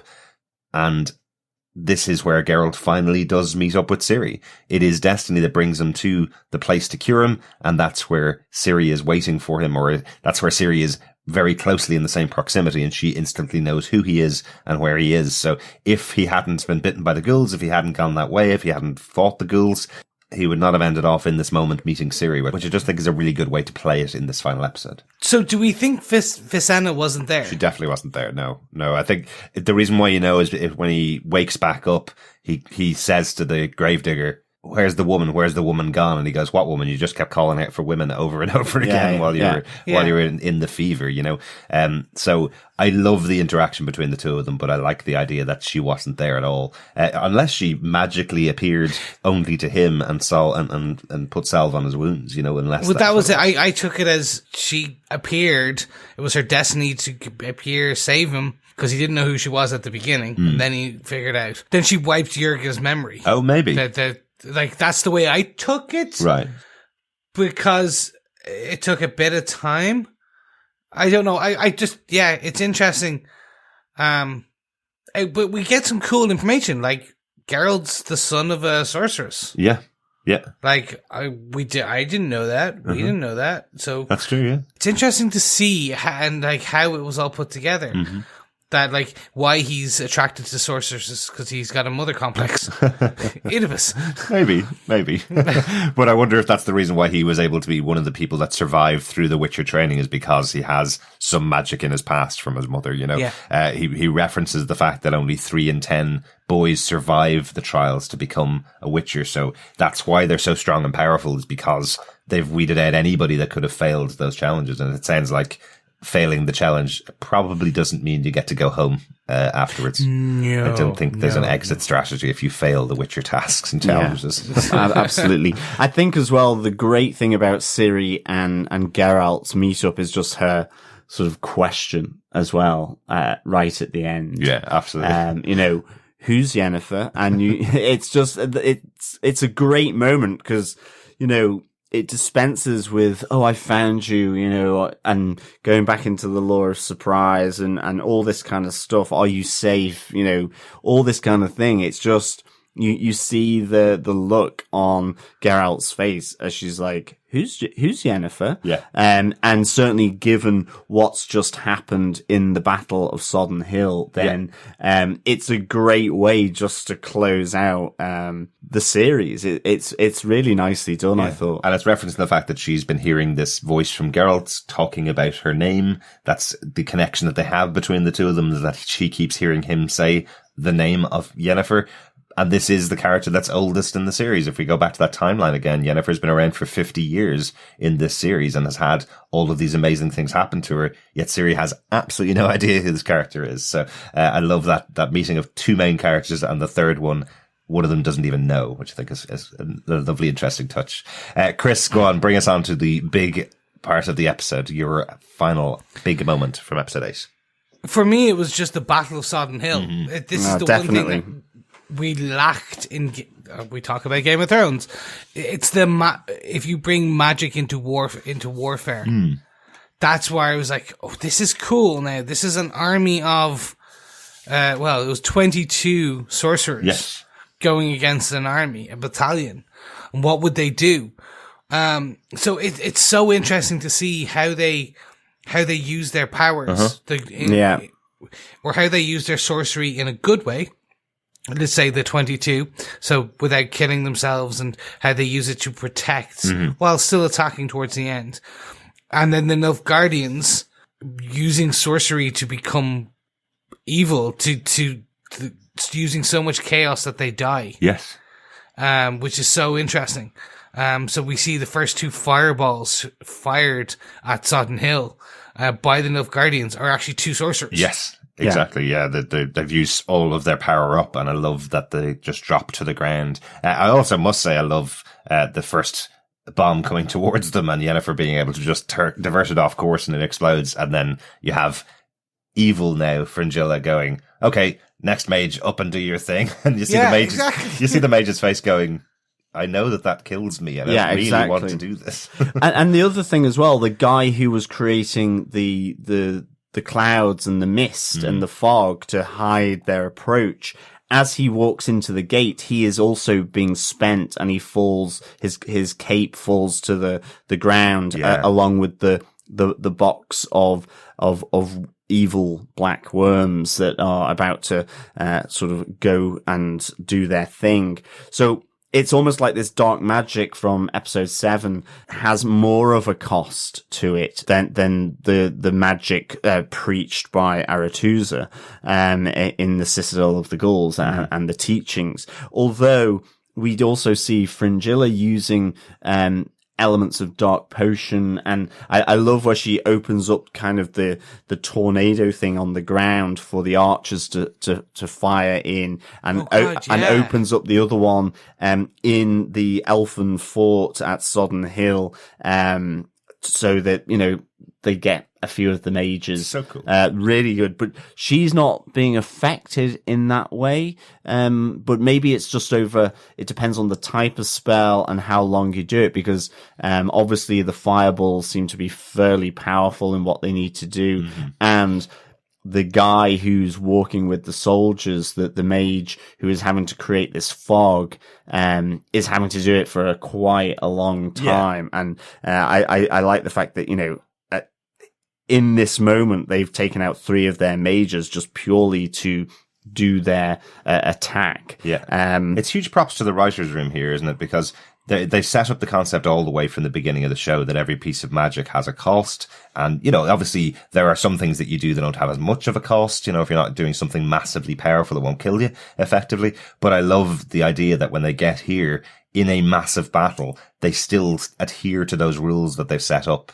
So you can only use one powerful piece of magic as the army is attacking. So hold your stance until the very last moment, use it then, and then you can take down as many soldiers as you can. But that's it. You've then used your piece of magic, or else you will die. And they have to fall back over and over again because they've used that bit of magic. It's not like they have a pile of these weapons available. There's only 22 of them. So they need to make sure they protect the people that are in there and they use their one bit of magic and then fall back or they will die. I think that's a really cool little rule that they've placed on themselves for the fight. I think the other great thing about this battle is that, it's quite intimate actually, because it's in forests and all this kind of stuff, and it's kind of a mage on a sort of a battalion of the Nilfgaard soldiers.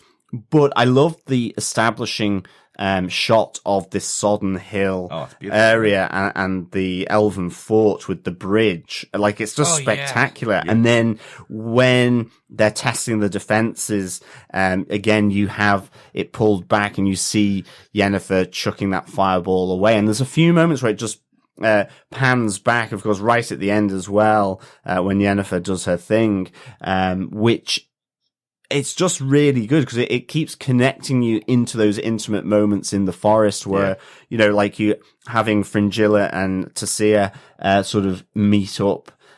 You have Vilgefortz and Cahir's meeting up as well. So I love some of those wide shots of the whole battlefield. It just is, it's just so sort of epic looking. So really good.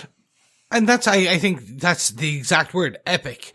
So in a lot of these shows, or even in the beginning of this season, we see that massive battle. Mm-hmm. That's not on the same scale as this, because it's not just hundreds of thousands of people. It's the same with the Battle of the Bastards in Game of Thrones. Mm-hmm. Where it was the epicness was the scale of the battle that we were seeing. This isn't the same scale. It's because it's just a company versus 22 and a couple of 22 sorcerers, and a couple of refugees. Yes.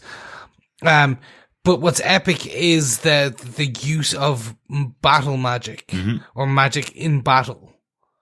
And then the being able to see it on the, as you say, like the pan out views where we see like the fire being shot out in a wave across the woods in like literally a cone outwards. I love it, and I love the touch of just her keeping the people that were important to her alive as that fire rolls over and around everybody else. That was awesome. I just think it's such a beautifully shot scene and a beautifully put together idea. And again, I think these writers have such a great grasp of the rules that they've given themselves to play with, the idea that they come back afterwards and Yennefer is nowhere to be found. The magic that she must have conjured to do this thing, protecting everybody else, remember, not seeking power anymore, now on the side of what she believes is right, along with all the other mages, no longer working alone, working with the people that she formerly criticized constantly throughout the series for turning her into what she became. She is now taken up the good side, the light side almost. Yeah, absolutely. It's fantastic. And that's it. It's like, that moment where Tassia, she just says, forget the bottle, let your chaos explode, release everything that you've felt and buried. And as she's conjuring that spell, you've just got these lines of dialogue from throughout the series, informing her to sort of release the chaos that's inside of her with this fireball. And again, another one of those great panning shots where it's kind of from Cahir's point of view, where effectively he's seeing his army decimated,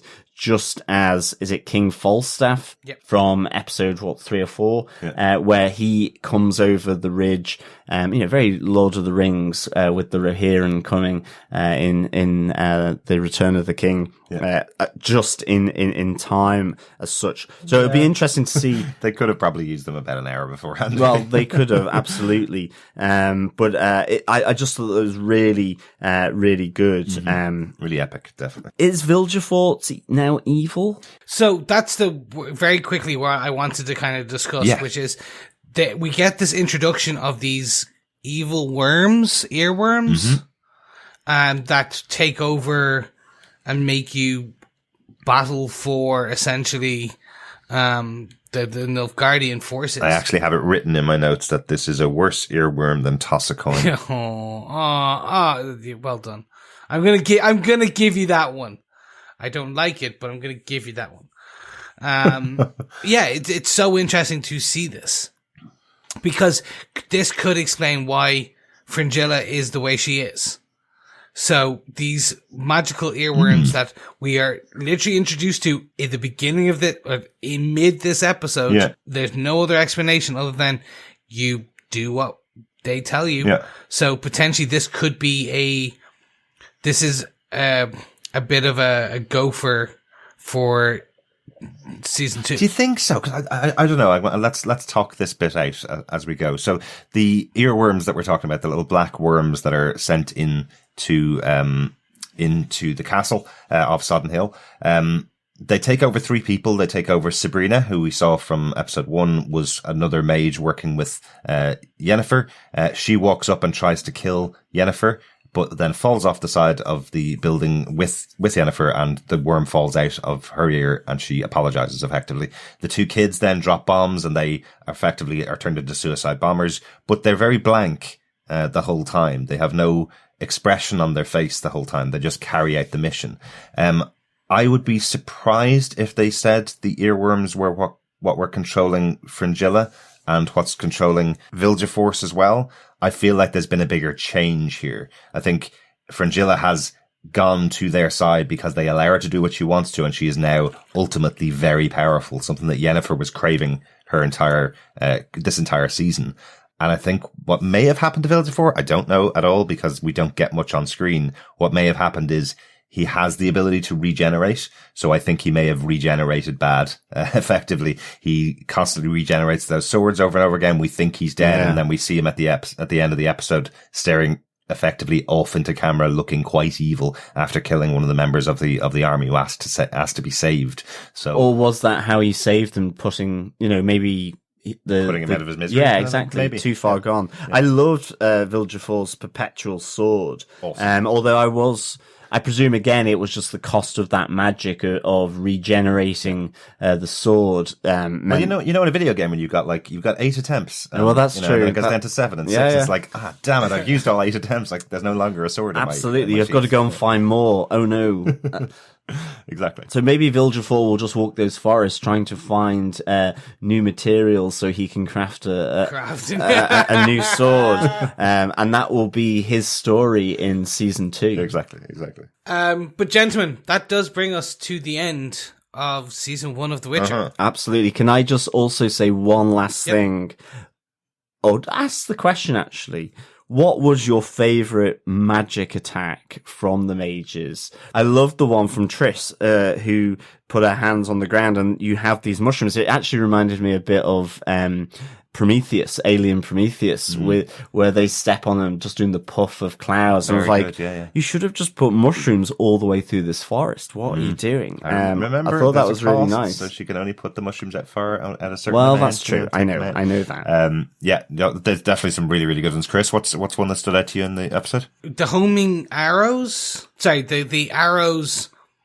It's not even magic. It was just that they're grenades that they turned into. So it was the jars. Yeah, the blue jars. Sulfur, that then the mages were firing. They were firing. So the boys were catapulting or slingshotting these things over. And then the mages were basically shooting arrows. And I was like, what's going? So there must be like homing arrows or something. It was very cool. It was just, it looked interesting because you saw at a distance then when they panned back to Fringilla and all them, you could still see those little grenades going off and they looked just spectacular. It's only when the 2 boys kind of took out their resources of all the bombs when they did their suicide bomber kind of moment that they lost all the resources to do that. But yeah, that's a really cool one as well. I really liked the magic that was in the episode. I think I probably agree with you, John. I liked the mushrooms growing and then everybody puking on the floor. Yeah, no, that was pretty cool. That was I think the Fringilla and Tasia moment where they meet and she... Oh, yeah. I thought Tasia actually was gone. I thought she was dead, but she seemed to have recovered. And at least was still alive at the end of the season, which I think is really good because I like her and Yennefer's relationship. I think the ups and the downs of it all, I think, have been really, really good. Absolutely. Literally closing out the episode, we find that Cahir and Fringilla are both alive on the other side. Villager Force, we don't know where he stands on whether he's good or bad now.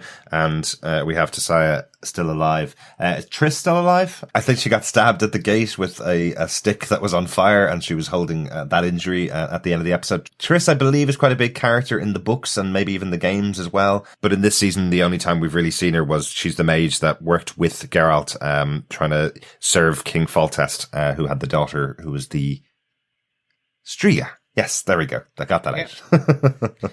Yeah, I tell you, like, you're using all the words today. I certainly am.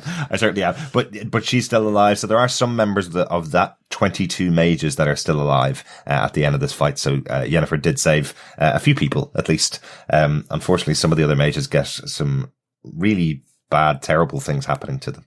Yeah, I think especially the mage that loses her arms, and it seems to be singled out by the Nilfgaardians for excessively violent treatment as well, because she's pinned to a tree just outside of the gates of the Elven fort. So I think that's it. She was kind of the last line of defense before they got in to the castle. So that's why she gets the real wrath from all of them, because she's still snapping necks as she's going. Really brutal end to that mage. But that's it for all of the episodes of The Witcher. Wow, only 8 episodes in the season, and we've covered them all over the course of the last 2 podcasts. We have one more thing to do, really. What did you think of the last 4 episodes of The Witcher? Will we go with Chris first? Yeah, I'm happy. Looking back at it now, don't kill me, boys. I could have done with a few more episodes. Honestly, I'm like, I think literally 2 more episodes. Chris, because it took so long to. Yeah, I know. This is usually we compare. Usually, I can play it and go. They could have shortened it down a bit, like, you know. I'm glad you changed the "we" to "I" there, Chris. Yes. For anybody who's only joining us for The Witcher or just joining us in 2020, Chris is the one that is most likely to tell us that they could cut a couple of episodes from a season of a show. Yes, exactly. Adding episodes is my favorite. This is filler. I could have done with 1 more episode or maybe 2 more episodes where, like, it's post going forward, because I feel this and it's exactly what it was meant to. Season 1 was the coming together of Destiny, putting all the pieces in place, but it feels like they just got going. They just got to the point at the end now where I'm like, oh my God, we got here and this is what's going to happen. And then it's like, we'll see you in 2021. Yeah, Q season 2. Exactly. Perfect. Exactly, I know. You'll be salivating for the next sort of year and a bit, Chris. You'll be kind of like drooling in anticipation. Well, exactly. So literally the end credit title now says, don't worry, Witcher is coming back for season 2. Netflix said that to me on the TV, oh, right, okay. And I'm like, well done. Okay, I want more. Absolutely. And then it tried to get me to watch Lost in Space season 2, and I'm like, no, I'm okay, thank you. I'll go back to that literally when I really need to. But okay, that's a really interesting choice from The Witcher to Lost in Space. That's it was like going from an adult rated R, well, not rated R, but it was at least rated 16s kind of TV show with nudity, swearing, violence, to a family show of about the Robinsons. And the vastness of outer space as well. You know, it's a very, very different show. Overall, yeah, I'm really happy with what we got in The Witcher. I again didn't know the source material beforehand. What I laughed at when we opened up The Witcher, John's already mentioned a lot of the game, but I did want to say one thing. When we opened up Witcher 3, the starting of it is Geralt training Ciri as a Witcher, and he's pining for Yennefer. So within the first 10 seconds of this game that we're playing, the 3 main characters are mentioned instantly, and we're going, oh, okay. Well, I guess it's not that much of a mystery what happens in the TV show. So probably shouldn't have played the game before watching the last couple of episodes of the show. But you knew that was going to happen. You knew Geralt was eventually going to get to Ciri. So that's not a major spoiler, is it? Overall, no. I really like the world that they created in the show. I think watching it the way we did was the best way to watch it. I'm glad we didn't record a podcast after each episode of the show, as I said, after the first definitely. 4. Yeah. I think that works even better in the second half, because episode 6, the one where they go after the dragon, really did feel like mission of the week type thing. And it does feel like what you traditionally call filler, Chris, you know. I liked it because it was a proof of concept for me. If this show had gone 22 episodes, you would certainly get loads more of those episodes where he goes out into the world to find mysterious creatures and maybe work with them, or maybe capture them, or maybe kill them, kind of thing. That would be the way the show would go if they wanted to expand it to 22 episodes. It would be the monster slay of the week. It would be exactly. like, oh, Geralt slaying that monster. Like, oh, you slay. like 15 seasons of Supernatural hosted by RuPaul. Is that basically it? Yeah. Okay. Certainly when Yennefer gave him his tight leather sort of chaps. Oh, I she was kinda sized like, him up well. She certainly did. And Henry Cavill once again in a bath with his top off. Mm-hmm. Maybe if the Doppler turned up, he came up out of the water. Hi, Geralt. So we're now into John's fantasy thing here. Oh well, okay. I must pen this down somewhere. But in terms of my rating, I really, really enjoyed this. I came in not knowing anything about the computer game, not knowing anything about the books, and I've really enjoyed getting into this world. Yes, it was a little confusing for the first 4 episodes until the timelines got sorted out. But then I'm like going, that's just really nicely done. I'm really glad that they took this interesting approach to it.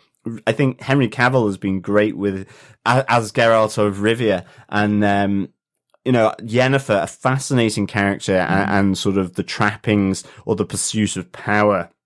Ciri, I feel probably this just wasn't her season, but I certainly, the dark, screamy Ciri at the end of episode 7. And that final, who is Yennefer? What a great ending. Mm-hmm. And I think everyone around it, from Fringilla to Tessia, Stregobor, have all been kind of fascinating, have brought something to the table, which I've really enjoyed. Yeah, the lioness and her husband, and their interaction, have been really, really good. And I, to be honest, who says I'm not a commercial person? Because on the back of this, we've gotten the game, probably get the books, I'll probably get the t-shirt. So, here we go. Definitely in with The Witcher. Game of Thrones round 2. Yeah. Really enjoying it. And that's why I would give it 4 evil gin and tonics out of 5. Gin spelled to DJ. Yes, exactly. Very good, John. Very good. One thing I did notice in the series, which I thought was quite interesting, show called The Witcher, and we had 3 massive battles in the show. We had the battle in the first episode, one army going up against another army. We had the battle in Sintra, where the entire time the Witcher is behind bars, effectively, right until the end. And then we have this massive magic battle up on Sodden Hill in the final episode. Great. Isn't it fascinating that throughout the show, the Witcher is not actually part of any of those 3 massive battles for control of this world? You would just assume that he would have been used by one side or the other to protect themselves or to fight with them. But in a show called The Witcher, he doesn't play a part in any of those 3 battles. I think that's a brilliant choice, isn't it? I think so. I also think it kind of connects in with the husband and wife who have saved Ciri. This idea that, war is going on in this world, but it doesn't affect everyone. Yeah. It's being played out in the background, and okay, it affects maybe Geralt a little bit more in terms of who he knows, like Yennefer and so on. But it is that interesting point of view from that couple who have saved Ciri, where they said, "Oh yeah, it's happening over there, but they're not interested in us. They're not coming this way. They're going north." Yeah. And I thought that was kind of a good thing. And I exactly. So I like the idea that this is not, while he is involved in these big stories, he's not the one.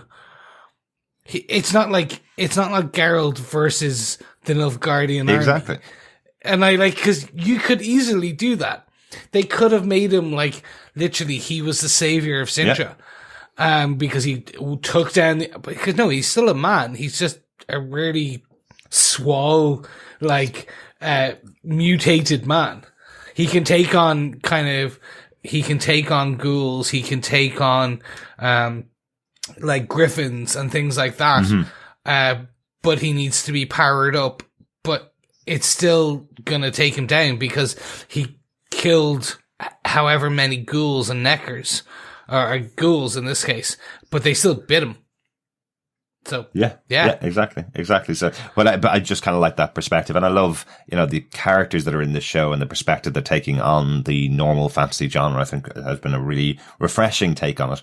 I kind of said it last episode. I've read so many fantasy books over the years, fantasy series mostly, and it's so fascinating to think we haven't ever had a lot of it ever on screen before. It's very rare that you get a fantasy show that goes on for a long time that has magic and has battles with demons and that kind of stuff.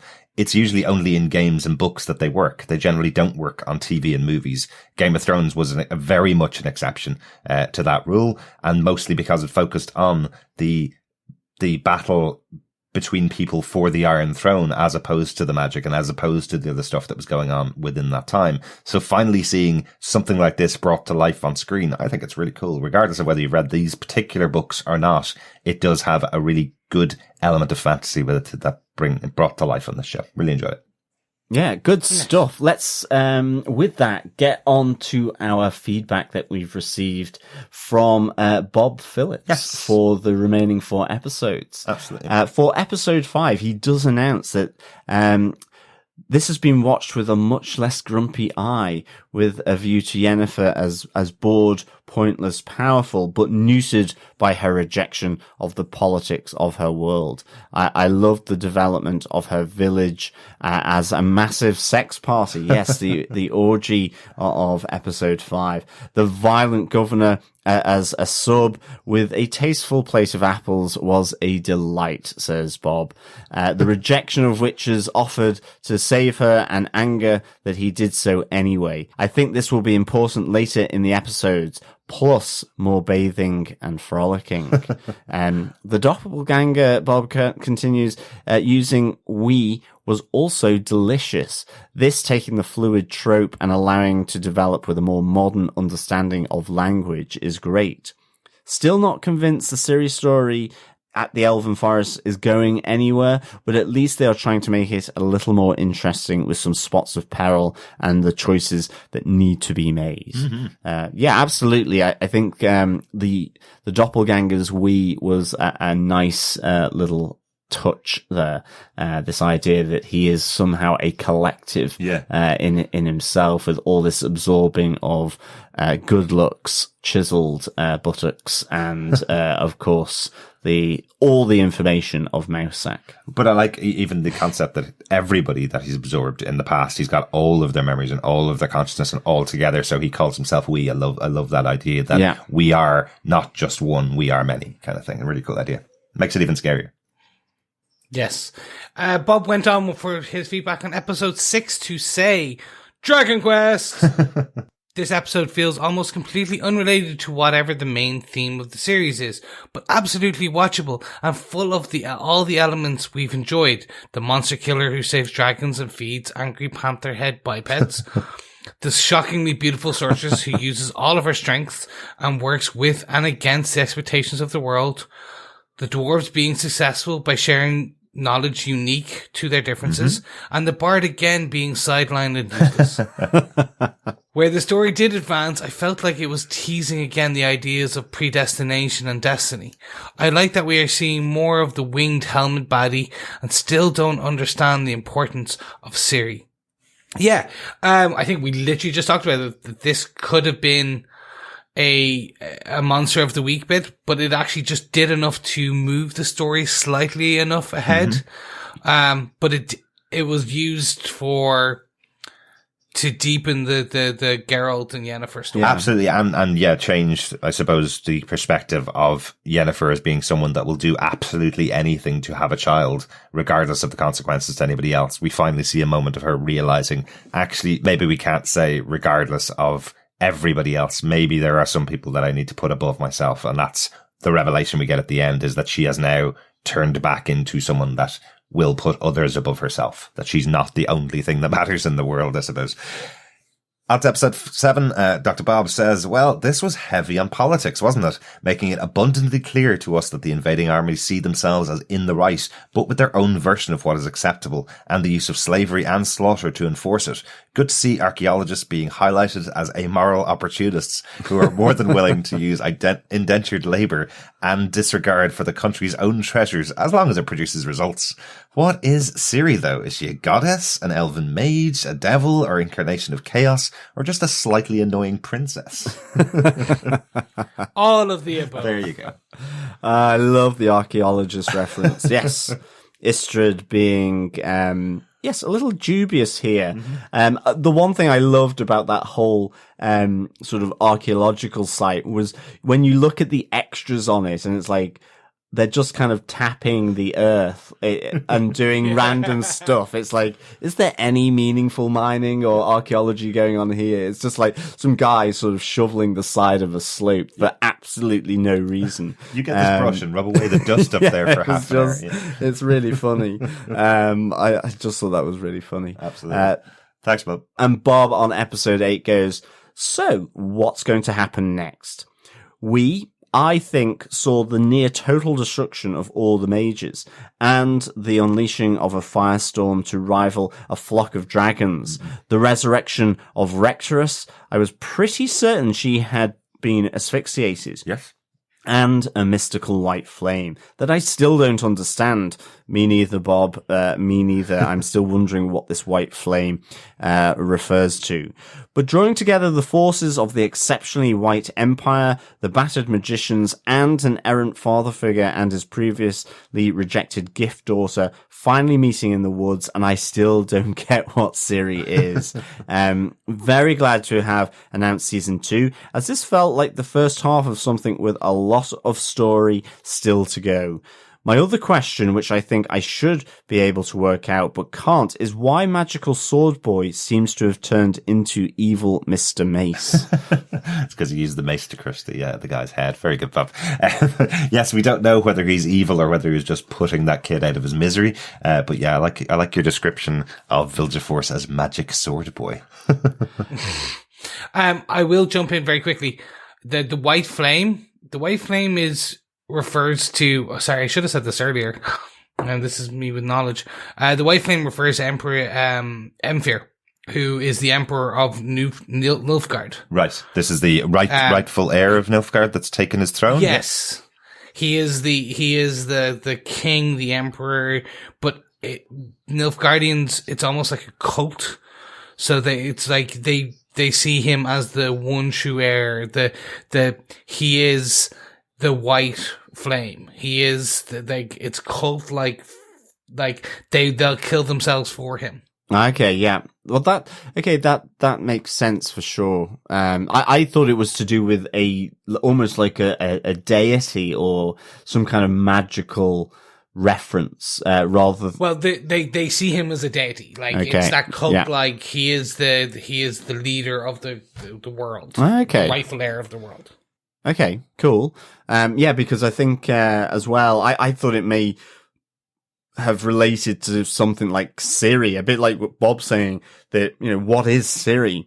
Just because it's only really the sort of banshee side of it that we've really seen, and then that kind of that moment where she flings everyone onto sort of trees and kills them when she's protecting herself. That's kind of the only real notion. It's a shame she's lost Dara as well, because I thought he helped bring her story out a little bit more as well. Yeah. But now that she's met up with Geralt, I kind of thought, because of her very white blonde hair, that this was something or to reference the white flame in some respect. Perhaps, yeah. Just kind of connects in with the final piece of feedback that Bob has, and something that we didn't talk about throughout the series actually, but became our cover for each of our episodes for this series. The titles for each episode has its own kind of logo, effectively, for a group or for the story itself. And in the final episode, as Bob mentions, titles. So they change each time with a different amulet. But in episode 8, the wolf and a flame and a strange house martin merge together to make the white wolf symbol. Just to kind of have a quick chat about that, I suppose. So the symbol of Geralt, or of The Witcher as a show itself, is a wolf with a surrounding flame, effectively, and a bird. Chris, any insight as to what this could be? It refers to people coming together. It's probably going to be explained more in season 2, but if we think that Geralt is the White Wolf, yes, and his destiny is entwined with a certain person's, I will say that in the game, that the symbol for Ciri is a swallow. Very good. Yep. Okay. So that is what that house martin is. It's actually a swallow.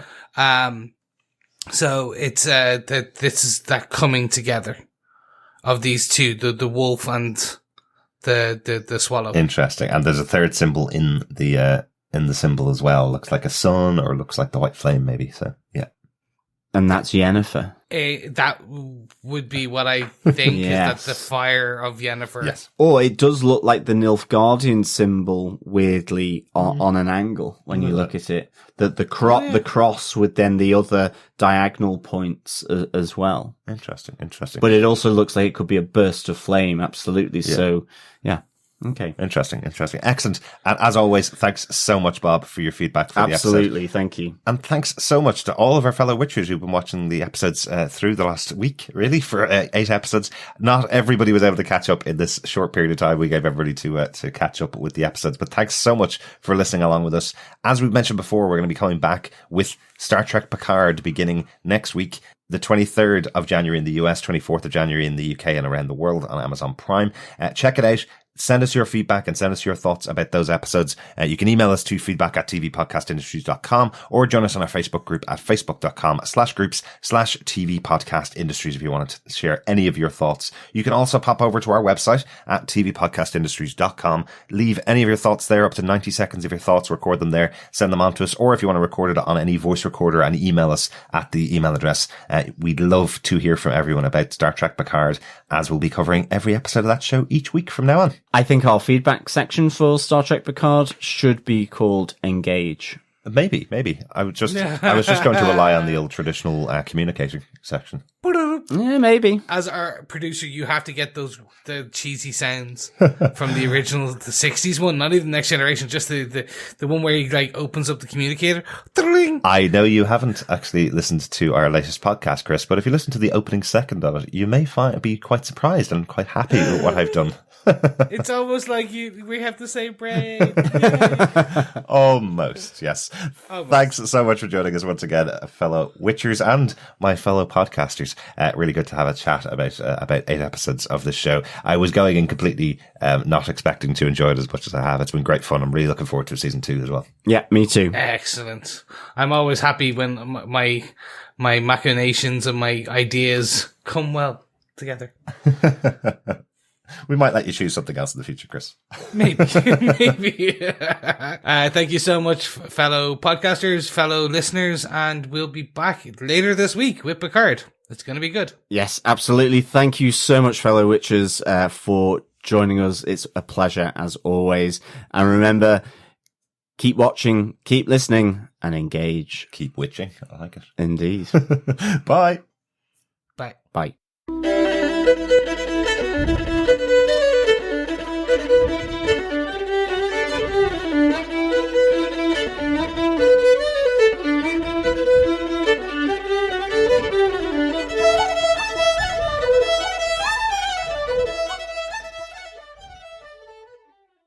I think Henry Cavill has been great with being the Witcher, being Geralt of Riviera. Riviera? Of the Riviera. Of the Riviera. With his top off, walking down the beach.